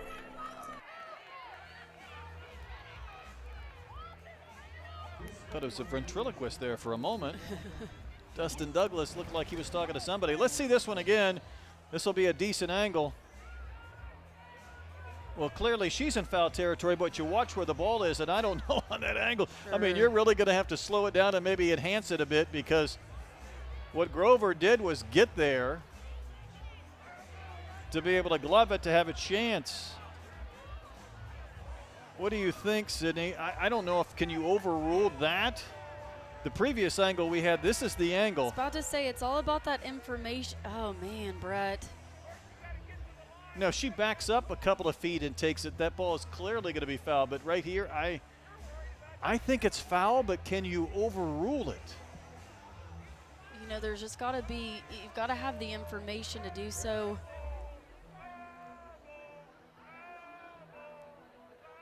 All right, let's see where that ball hits the glove. That's foul to me. Yeah. That is foul to me. Man, this is a difference maker in this ball game for Florida. Defensively getting out of it. Well, you see the ball. And that first hop. Ball hits foul to where it begin hits- with. Yeah, I was about to say, that's what we're mainly looking at, is where the ball hits the ground at Now, this should first. be the call of the home plate umpire until And it gets me, to that's third foul. base. That ball hits foul, and that's what we're looking at, not where she's receiving it, but After review, the ruling on the field is changed. The ball is foul. so from Arkansas right there, retains the their ball off challenge. the bat is in foul territory. Well, we know you can see a lot of spin in softball where it could be foul and it might spin back, but I think because it was foul, and then you saw where Grover took it, that was enough to overrule it. And that's not just overruling it out, that's overruling a double play that ended the inning. Absolutely. It's a big moment for Arkansas offensively. It gives Ella McDowell another line.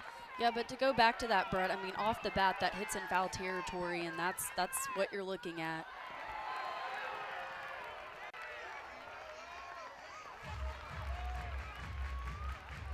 Ella checking the count, 3-1, I believe.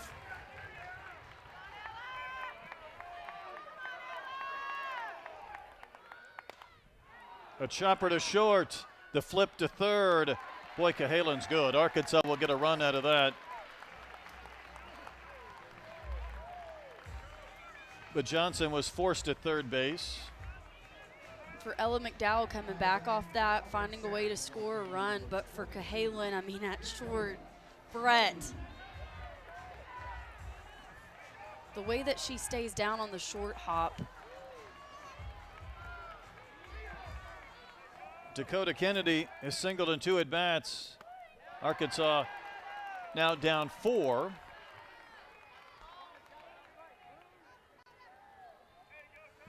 Both of those runs charged to Oxley.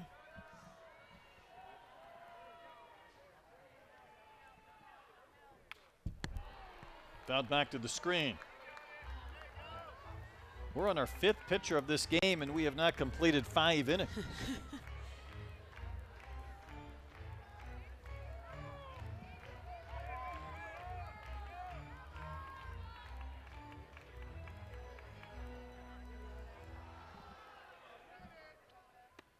Up and out to Kennedy.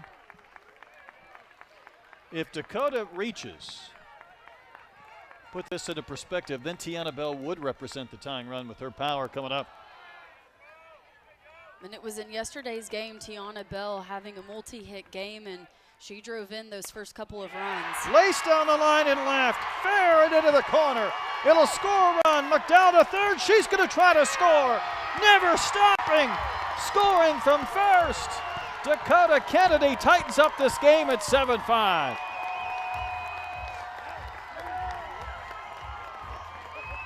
Now how big is that overruled call?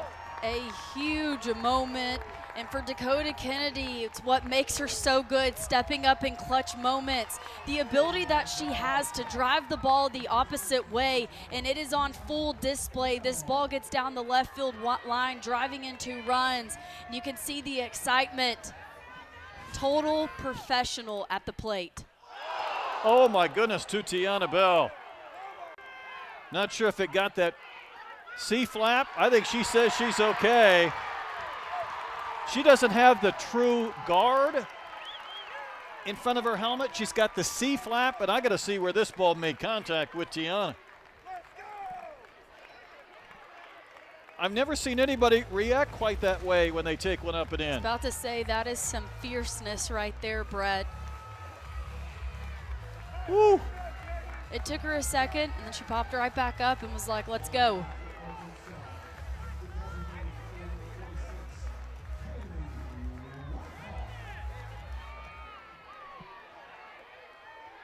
And from this angle, oh, it hit her.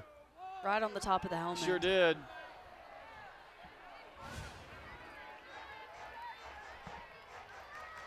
Well, don't look now. Kaylee Wyckoff knocks one out of here. Arkansas will have the lead. When we were here on Sunday, Kaylee Wyckoff hit a grand slam when Arkansas really needed it. She started hitting over 400 when we began play today. 0 for 2. A lefty-lefty matchup. Pops out of the glove of Wesolowski, and that's a huge free base because now the 2 tying runs are both in scoring position. Right, and for Wyckoff, with Dakota Kennedy and Tiana Bell, she hits a ball in the gap, and especially with Florida, the way that their outfield is playing in a shift, that could change the trajectory of this ball game. Tim Walton going to make another pitching change? We'll see. Arkansas might be putting a pinch runner at second base for Bell. There was going to be a pass ball, by the way, that moved up both of the runners. And the Hogs will bring on a new runner at third base, Casey Wood. They want her to score in a base hit to tie the game. Yeah, and with being 2 outs on the board, Brett, anything bat to ball, they are going to be running on the swing.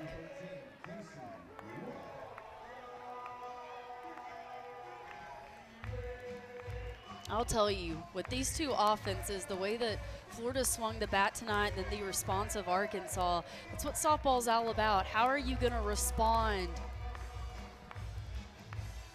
Well, that number just popped on your screen. With runners in scoring position this season, Arkansas, I believe it was 435, 3rd best in the country. Wyckoff will wave and miss. 2-2 the count. Well, there's 2 runners in scoring position now. 4 runs have come across this inning. Kennedy at third, the pinch runner Wood at second.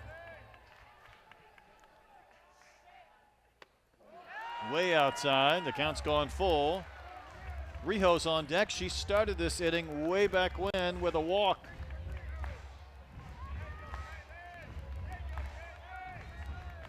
Biggest moment of this game for the Razorbacks comes in the bottom of the fifth. Here comes the payoff pitch. Loop down the line and left. It'll carry out of play to the bullpen.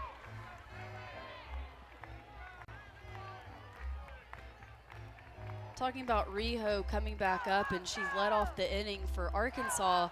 Haven't quite gotten through the lineup how they typically do, being the fifth inning of the ball game. And don't look now, but Robin Heron is throwing in the bullpen when we thought she would not see any action tonight.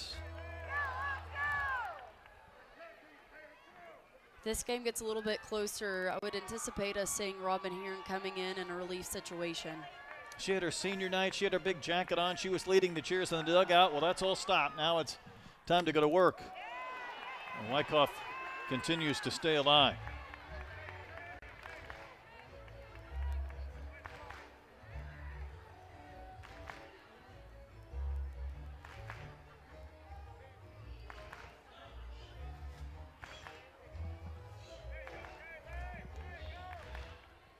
Gators have hit 3 home runs tonight. Arkansas has a solo shot. Hogs have been going station to station. Here's a 3-2. Another foul ball. We'll do it again.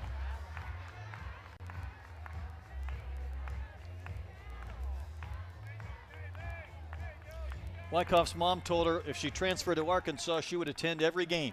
It's a long ride from suburban Houston, but it used to be to Lubbock. It's the same distance, so they've made the trip here. Watching Kaylee locked in quite a battle. And fouling one after another away. And what a battle we have right here, Brett. And I mean, for Olivia Miller, being a full count, it's like you've gotta get the ball more on the plate. You don't want to walk and issue another free pass, especially with Italia Rio coming up. But sometimes that may not be the worst situation. Payoff pitch. Softly lifted to center. Thomas is there. She'll make the catch. So Arkansas sends 9 to the plate. They score 4. They tighten the game, but the Gators still up by 2.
You don't need to highlight the extra base hits for me. That jumps off the page at 7, including 3 home runs. I mean, we're talking about 7 in one game. And going into the weekend, Coach Tim Walton, he talked about to execute well against Arkansas, you've got to do a good job on both sides of the diamond. You've got to pitch in the zone and you've got to hit in the zone and not chase. It's one thing that Florida did yesterday. They chased pitches out of the zone. And today, I mean, they are locked in. And Berline back to work to face the top of the lineup in Thomas, and this is down to a 2-run game.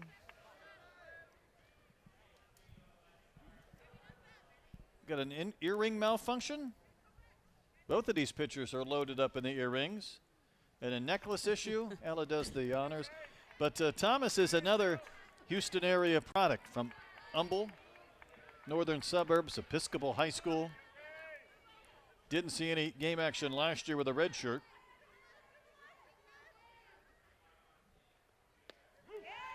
Good looking pitch at the knees for a strike. A year ago, she was the first base coach.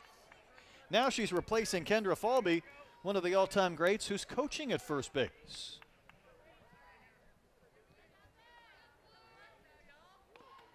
And for Kendra Falby, she was so much fun to watch, Brett. Wasn't she sensational? So much fun to watch. Quite honestly, we talk about Reagan Johnson maybe being the best defensive fielder in college softball. The reason she didn't win a Gold Glove either of the last 2 years, she got him. She's Tip looking your hat cold moment. tonight. She's got the ear warmers on. Wave and a miss. Good beginning for Berline and the Hogs in the 6th with a K. For Reese Berline, that off-speed drop ball. It's a smart pitch against a hitter like Townsend Thomas, especially moving through the box, showing motion with her slap.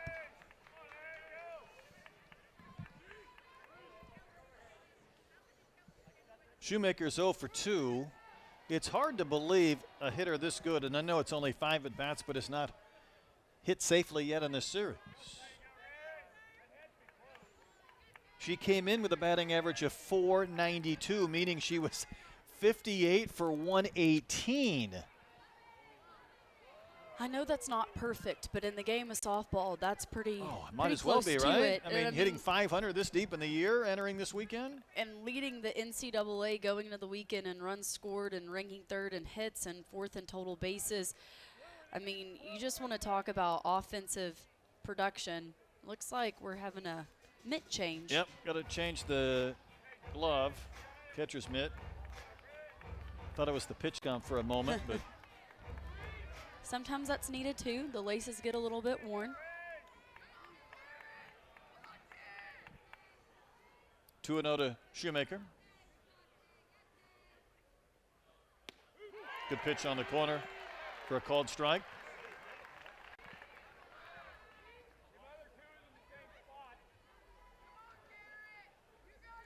Peyton Burnham is back in the bullpen as well, as Heron sat down. Comebacker, 2 outs. I mean, obviously, I think Robin would be ticketed for tomorrow. You want to use her if there is a lead. If there's not, then who knows? We might see Peyton again. I was about to say, if there is a lead, then yes, go to Robin Heron. But I wouldn't, I mean, we may see Peyton Burnham again. We've seen Arkansas do it before. I will say for Reese Berline, in this inning, she has made a great adjustment getting the bottom half of the zone with her drop ball. It's not, she's not throwing it for a ball, she's throwing it more consistently for a strike. She's trying for a 1-2-3. Erickson hit an absolute rope, lined into a double play back in the 4th. Arkansas has had 2 reviews, 2 calls overturned that probably saved them an additional run in the 4th and helped them score a couple of extra runs in the bottom of the 5th. Were this the old days, it might be 9-2 instead of 7-5.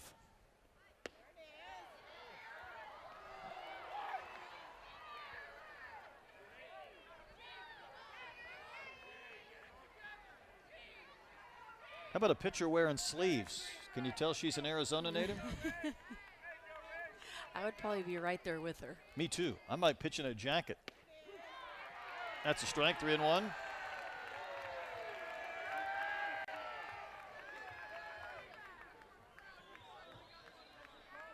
I don't think that bothers Erickson. That was called a strike. I think she'd like to do some damage, as she has done all year. 40th pitch in relief from Reese Berline. Tried to check her swing and tapped one foul. The count now has gone full. And I'll tell you, Brett, it just shows the way that the game of softball works. Yesterday, the difference maker in the game was the illegal pitch that Wyckoff got to come back on, and today it was the review on the foul ground ball.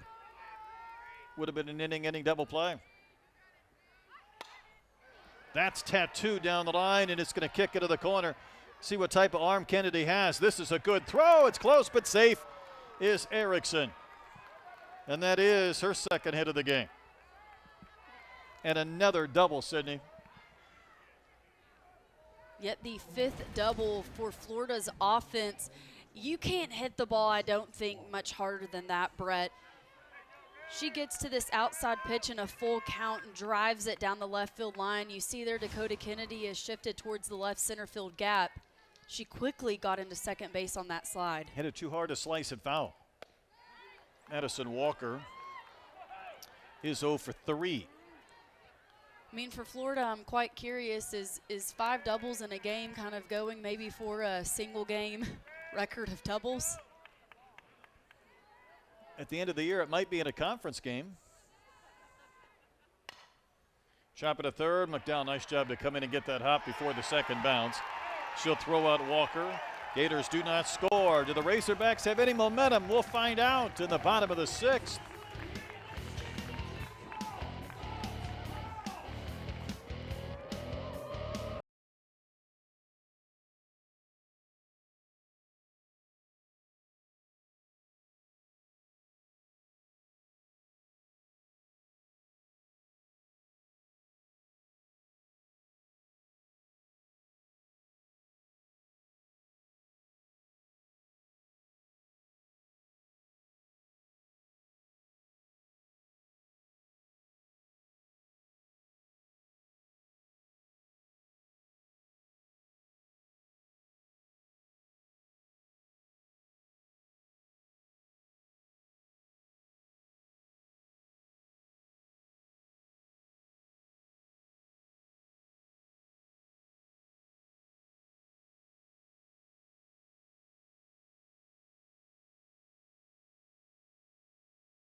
Monday's awesome to give the fans an inside look. We got a lot of game left. We need to show that we're the most excited to play.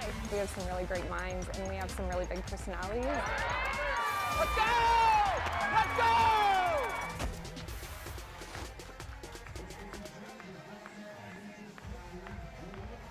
Sooners and the Rebels, they need to mic up that dugout.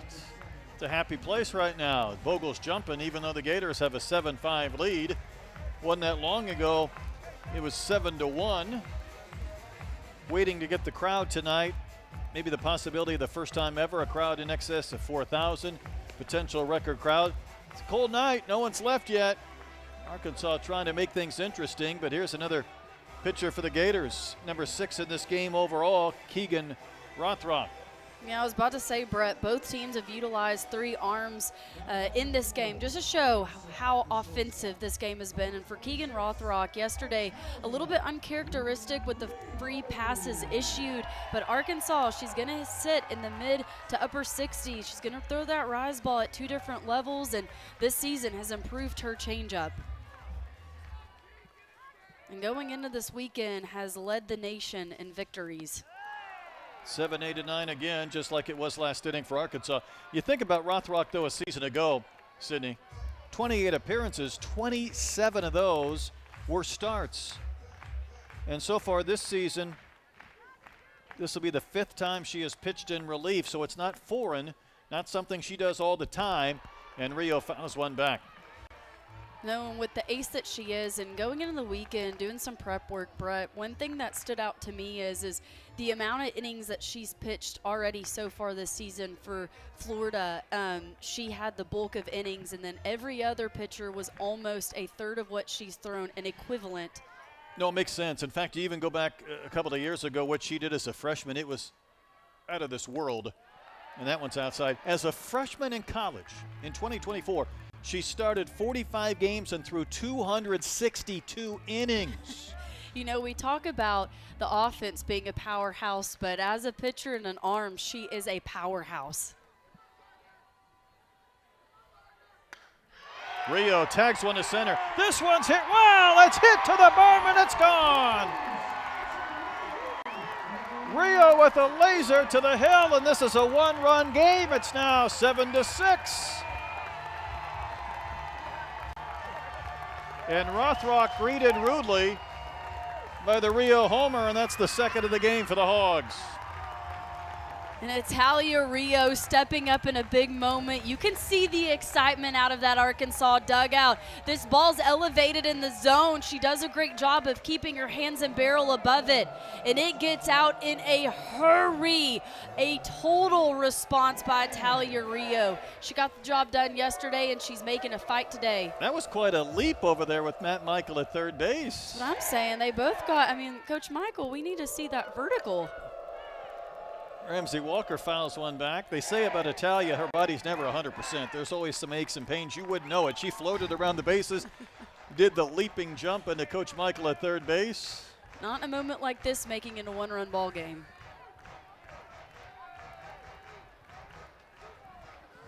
So for Rothrock, she's now given up 6 earned runs in 4 1/3 innings this weekend. And Ramsey Walker takes a strike over the inside edge, 0-2.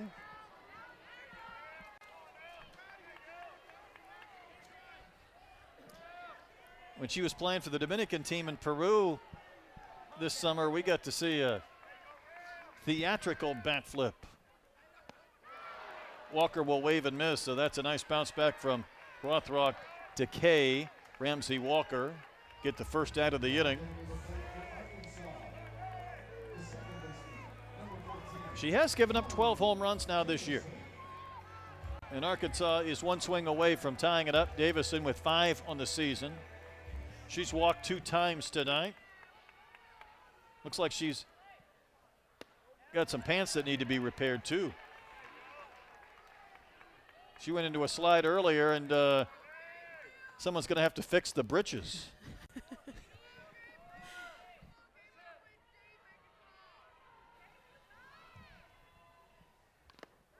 Fouled away.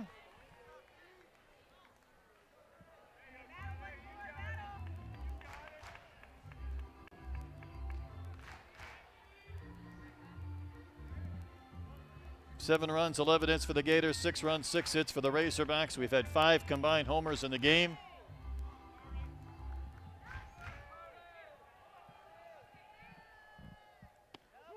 Good low strike. That is a great pitch by Rothrock. What I was about to say, Brett, already against Ramsey Walker, now Carly Davison coming off of Rio's home run, is she has really stayed low in the zone after leaving that rise ball with little break. Good point. Struck out Walker. Davison would not climb the ladder. You know, and for Arkansas, seeing Rothrock yesterday, I think it's going to be critical for her to start the ball low in the zone with her drop ball and then let her rise ball do the work once she gets ahead in the count. Non-competitive pitch there, and the count has gone full with Reagan Johnson looming on deck, then Bain.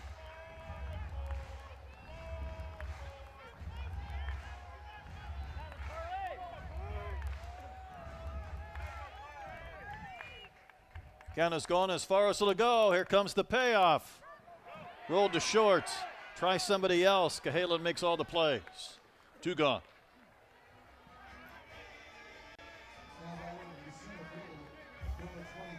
And Cahalan, the way that her glove works, just such soft hands as she powers it off of that right leg, throwing on the run. And 2 gone for Reagan Johnson, who slammed a single into center in the 5th, 1 for 3 in the game, trying to get on for Bain.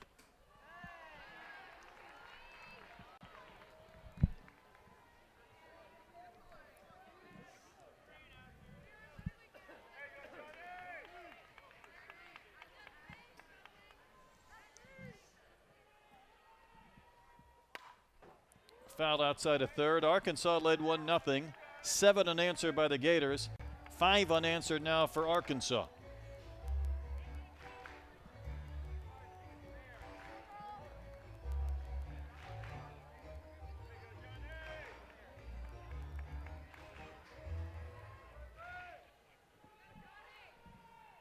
Rothrock to Johnson.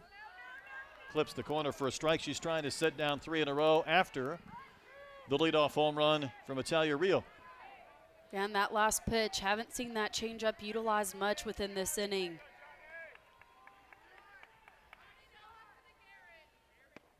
Johnson, a wave and miss. Pulled the string there, but for the Razorbacks, they climb 1 run closer. Italia Rio led off this frame. And for Italia Rio, she comes up, it does some damage, adding another run to the board.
Well, it's 7-6 as we go to the 7th inning.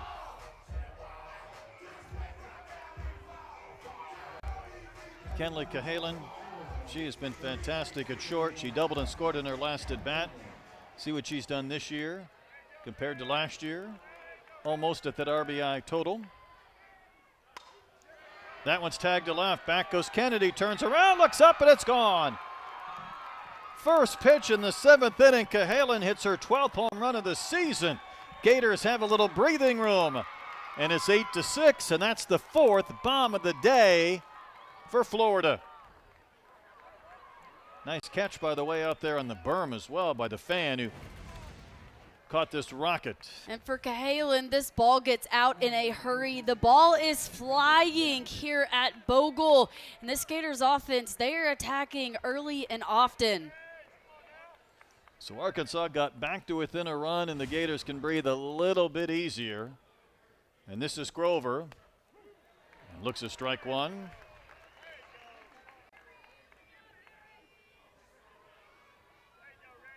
And that swing right there, not that Arkansas hasn't put some runs on the board, but that just gives Florida a little bit more of that cushion room going into the bottom of the 7th inning. Sure does.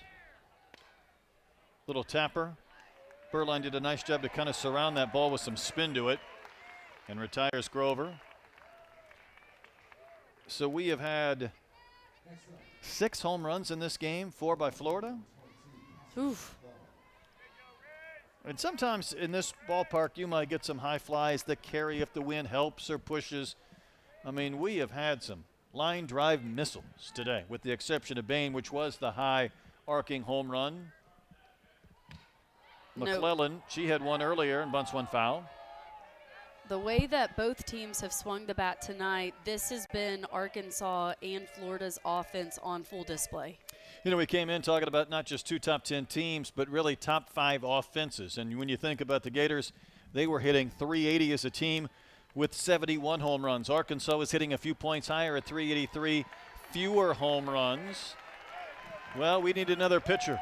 Arkansas has gone through 3. We'll be right back.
Well, Robin Herron does appear in this game one night after throwing 5 innings and 96 pitches, being called upon to get a couple of outs here in the 7th. And in that outing yesterday, reached career strikeout 500. And for Robin Herron coming in this effort, it's to shut down the Florida offense before they get back in the dugout for the bottom of the 7th. And one thing about Robin Herron that makes her successful is how unpredictable she is. And what I mean by that is she has the ability to bury the changeup, and that's what got Florida and kept them off balance in yesterday's game.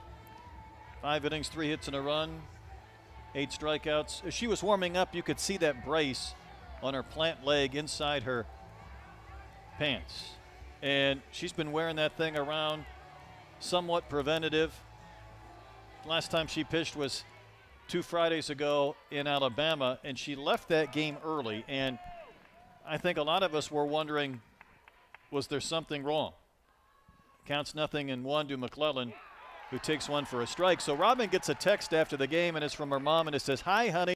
Not sure why you got pulled so soon. Love you." And I thought you were doing great, but yeah, what happened? That mean coach. And we found out later on it's a pain management thing. And, you know, she's got that big cumbersome brace. It is a little bit unusual then coming in trailing on Saturday, knowing that there's an early start tomorrow, and you would imagine she's going to pitch on Sunday. Sure, that's what you would think would be the case, and not really sure what's going on with her knee. Just like you said, it's been a nagging issue that it's just game to game. But yesterday, with the way that she threw, didn't seem to be much of a problem, and we've seen her come in relief. And with it being a close ball game, Coach Deifel going to call for Robin Herron. And her job right here is just to limit any more runs being put on the board to give Arkansas a chance. Boy, she pulled the string again, didn't she? And Bain will fire to first, and that's a K, and there's 2 outs.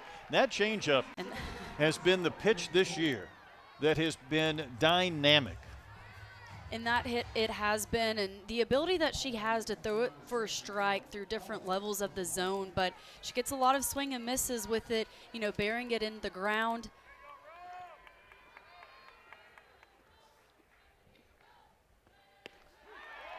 Facing Wesolowski and pumps in strike 1. And that's the reason right there why Coach Courtney Deifel made the call to bring Robin Herron in here at the end of the ball game. Trying to keep this within reason to give Arkansas a chance to win with 3 in the bottom of the 7th. Parents were here. I think her brother threw out the first pitch to Robin and a strike before the game. And he threw it underhanded, not yes, he over. did. It barely got there, but it counts. Trying to be like his sister. When she's working the bottom of the zone, you can see her kind of bounce her head back and forth as if to say, maybe I would have liked that pitch. And that's a competitive pitch right there. 2-1.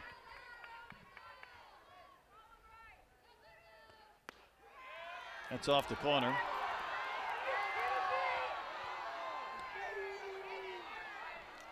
Pitch not missing by much on the outer half of the plate.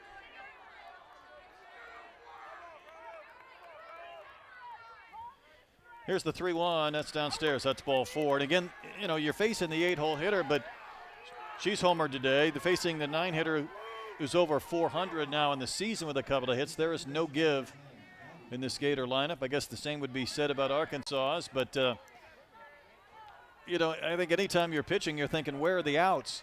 And when you face these two teams, you might be saying, where are the outs? And to your point, that is why we have seen now Arkansas's 4th pitcher within the ball game, and for Florida throwing 3, it's going to be a total staff effort this weekend. Camilla's 2 for 3.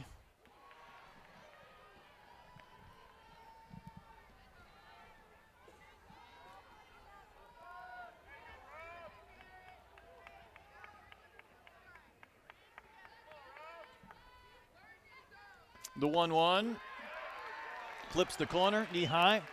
Herron back ahead in the count. It's 1-2.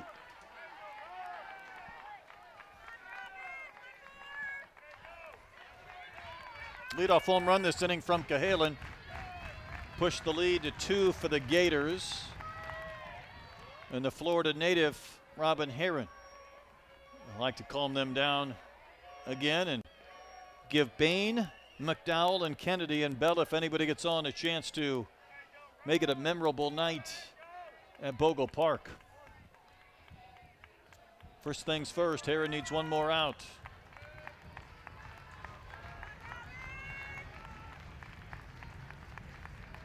The wind and the 1-2. Soft pop-up, Rio racing back. She will not make the catch, and it's called a fair ball. Rio had a lot of ground to cover. I thought she was going to get there. I got to see that again. See if she took that inside the chalk. There's no argument from Arkansas. Yeah, and for Talia Rio, good hard first step. Her drop step back on this ball. Really tough play just in that triangle between third, short, and left field. Dakota Kennedy playing deep and just pops right out of her glove. Fair ball, probably by inches. I think Courtney says, let's take a look just because. Spend them if you've got them.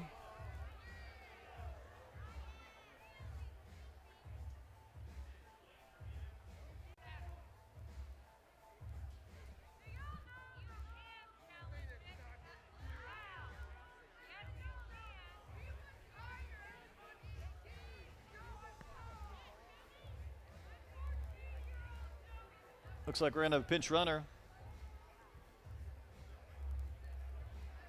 for the Gators and Wazalowski. Pinch running for Florida, number 16, Allison Sparkman. Allison Sparkman, I believe, is at second. Well, that was a big play for a couple of reasons. I'm not going to review that, of course, but now the inning stays alive and there is a runner in scoring position. And we're back to the top of the lineup for Thomas.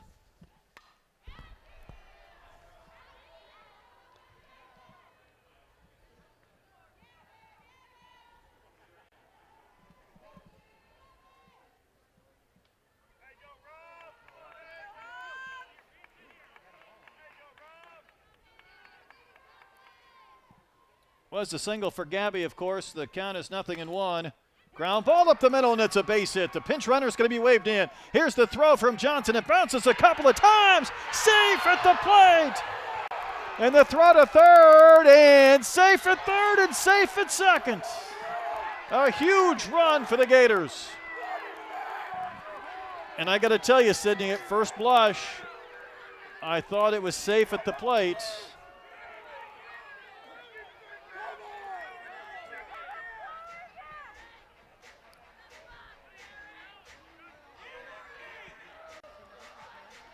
The throw had too many bounces in it. Not sure if Sparkman was injured on that play. We saw her at the end, helped into the dugout. Arkansas rule on the field of safe at home plate. This play is under further review.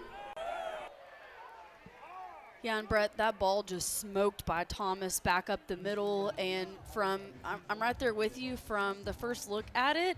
As the play was unfolding, it looked like Sparkman got her hand on that back side of the plate. Yeah, and it even just reaches the plate before the tag is put down by Brinley Bain. But look how close that is. If she goes to that back tip, it gives her a couple of more inches. But that hand's probably on the plate. The runner is safe. And it's confirmed. The problem was Arkansas stopped playing and the Gators kept running. Yeah, and that's just heads-up base running by Florida, and that is one thing as well, is they're very aggressive on the base path. And this is a situation that Arkansas did not want, especially putting Robin Herron in. Exactly. Wanted to reduce the amount of runs put on the board to keep it to a close ball game. Wesolowski walked. Camilla hit the ball that Rio didn't catch down the line and left. Then the single from Thomas, her second RBI single of the game. And the Gators are back to that 3-run lead. At one point it was 7-6, now 9-6.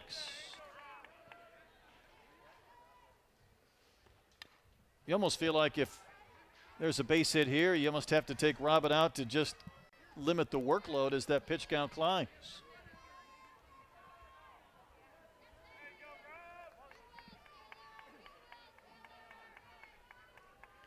Gators have scored multiple runs in 3 different innings this evening.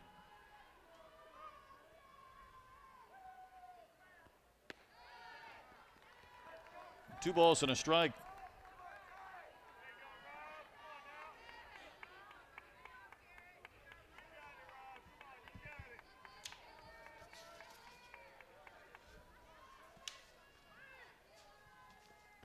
The one thing Herron told me before the season, she said, I had to get used to pitching a full game on Friday and then in relief on Saturday, and my body had to get used to it too. You're talking about soreness and just finding a way to be at your peak the next day or the day after that. Yeah, and the thing is we saw last season she and Peyton Burnham be that 1-2 punch where she would start, Burnham would come in relief, Burnham would start, she would then come in relief. So, you know, both of them used to coming in relief and starting a hefty load of ball games. That's rocketed off Herron, played by Rio. Another run will score. It is 10-6 Florida.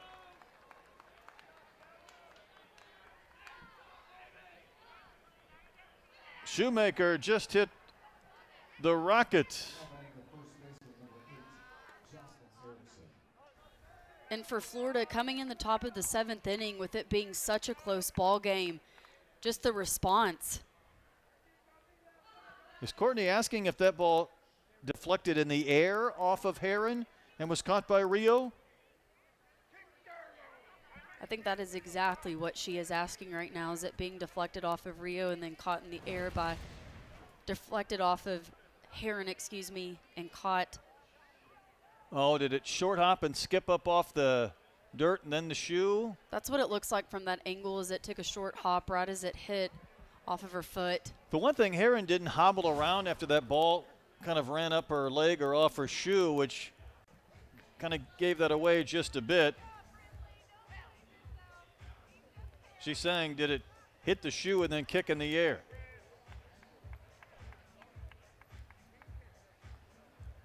It looked like the replay we saw, there was a little bit of dirt as that ball short hopped the shoe. Well, I tell you what, that's harder to tell. That is, I was about to say, not an easy call. We're going to have to slow Arkansas this is thing challenging down. the catch on the field. This play is under further review. Oh, Sydney, I got to tell you what. Quick eye. That You see that bounce right there. You see where that ball ricochets. It's kind of like following a little laser show right there. I think once it bounced, it did right up the shoe and kick in the air, but it had taken that short hop. That's what it looks like. She wants to make sure that the crew is reviewing the right thing. Replay's been a huge part of this game, though, tonight. A huge part.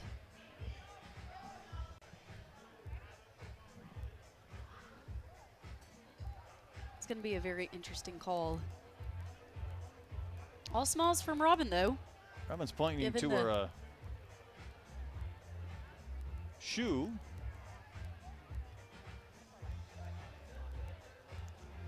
But it wasn't that long ago. This was a 7-6 game. Now it's 10-6. Well, while we wait, I will tell you one thing about Florida, and it just is another proven point as to why they are so good. They saw Robin yesterday. They're seeing her again today. And one thing that they're doing well is they are sitting her off speed pitch. And that's what gave them trouble yesterday, but today they're just sitting on it. Trying to take it away. After review, the call is confirmed. The ball did hit the ground. Arkansas has 0 challenges remaining. So Arkansas has spent all their challenges. Even tried to challenge a play they couldn't challenge, but they've used them all up. So Burnham started, and she's going to come back in.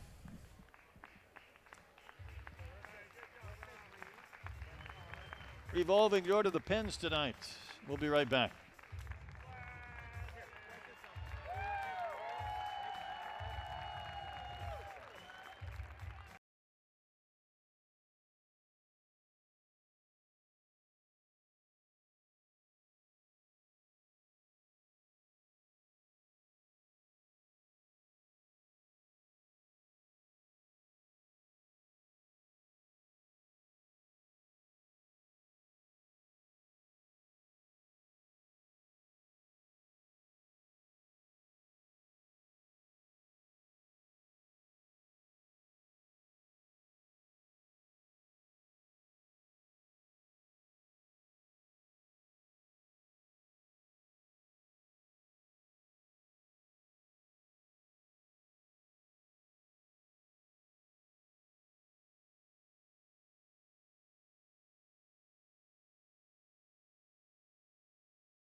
started this game. Things did not go swimmingly.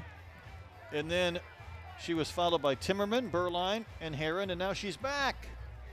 Yeah, I can say you probably haven't seen a lot of Arkansas games where the starting pitcher comes in relief after 3 pitchers to follow. And for Peyton Burnham right now, there's 2 outs on the board. It's just get the out and get back in the dugout. Get in the dugout. Gators have pushed 3 across this inning. Runners are on the corners, and this is Erickson, maybe the most dangerous hitter in this lineup, and she has doubled and singled. And the 1 of the 2 times she was retired hit an absolute bullet to second, caught by Davison, that was turned into a double play.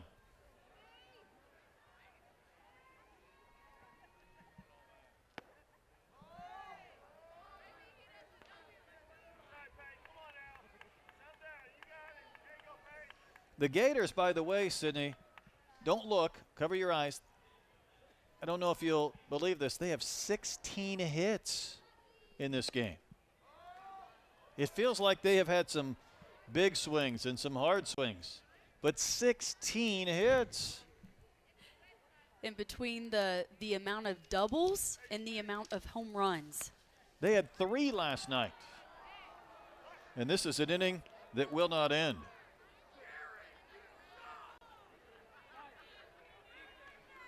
This is the 3rd pitcher of this inning, and the Gators are still going. And for the Gators, I mean, offensively, they are just gritty and aggressive. They're having a night. Now, the scary part about Madison Walker is she's the only Gator that has not been on base. And in fact, she is the only Gator that does not have a hit tonight. Everybody else, the other 8 have combined for 16.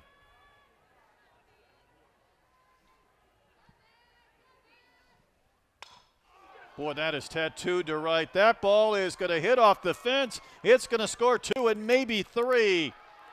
Walker does get her hit, a 2-run double. And the Gators have blown it open. It's 12-6.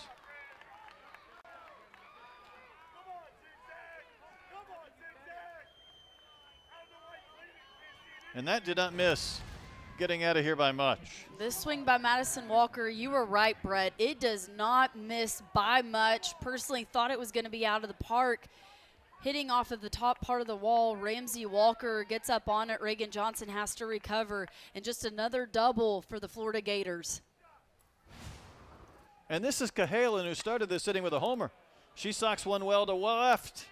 And Dakota Kennedy covers so much ground, she'll make the grab. So 10 bat in the inning. What a huge frame for the Gators.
Attendance on the drop line, 3,718. We did not get to 4,000 or the attendance record.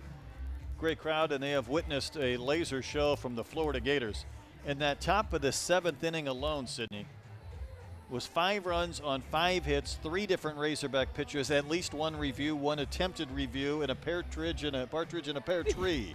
we had almost a entire ball game in just one inning of what we goodness. experienced.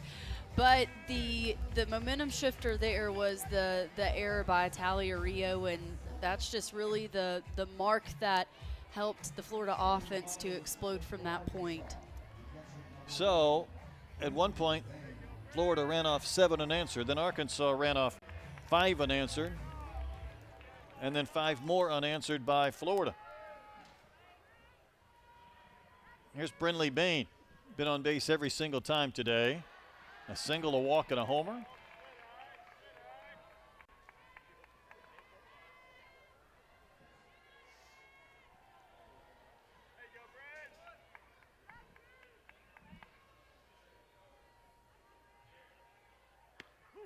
Good pitch from Rothrock for a strike.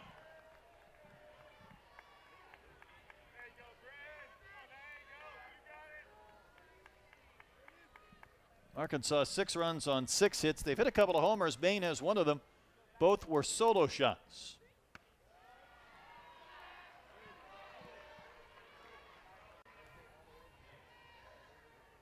But this is shaping up to be tomorrow a deciding game 3 of this series. 1 o'clock Central Time from Bogle Park. And it's going to be interesting to see tomorrow, Brett, as both teams have faced almost both pitching staffs to the entirety. So it's going to be all about who can come out and offensively make adjustments, because the pitchers, they are going to pitch to a different plan. Feels like both of these teams have pushed the chips into the table already in 2 games, and that's ball 4. So Brinley Bain has been on every single time tonight with more professional at-bats.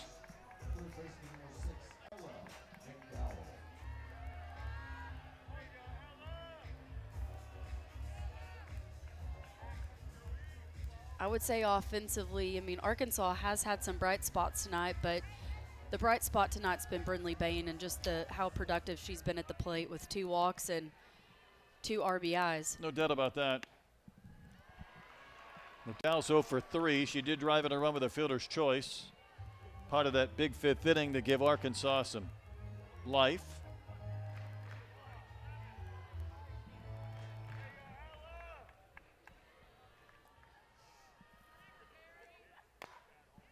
A chopper to third. Grover waiting for it to come down. She'll make the play. Throw out McDowell. Bain to second. Gators 2 outs away from evening up this series.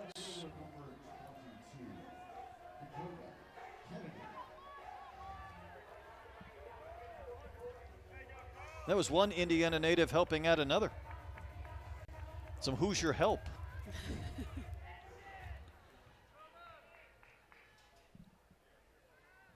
Dakota Kennedy had one of the big swings for the Razorbacks, a 2-run double down the left field line in the 5th.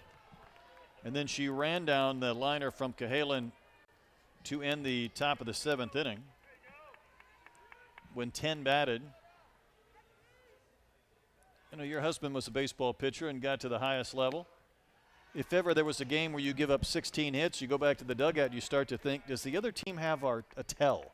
Do they have a sign? Because they're swinging like they know what's coming. Well, you know, interestingly, I have heard this with the time of not my husband pitching, but just obviously playing the game. And usually when there's a high-scoring game, it's, well, they are tipping pitches. Quick play at first. Kennedy rung up, and remember, Arkansas has used their challenges. What made that tough for Cahalan is she had to wait for the base runner, Bain, to cross in front of her.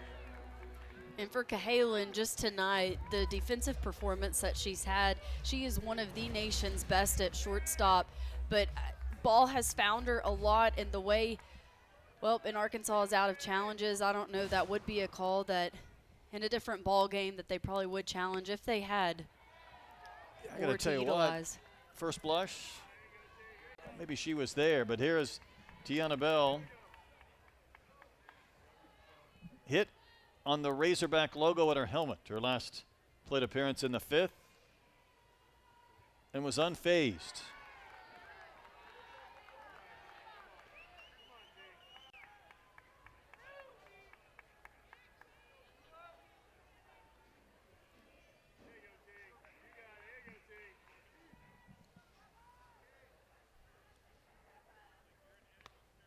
Arkansas down to its final striking out in the bottom of the 7th inning.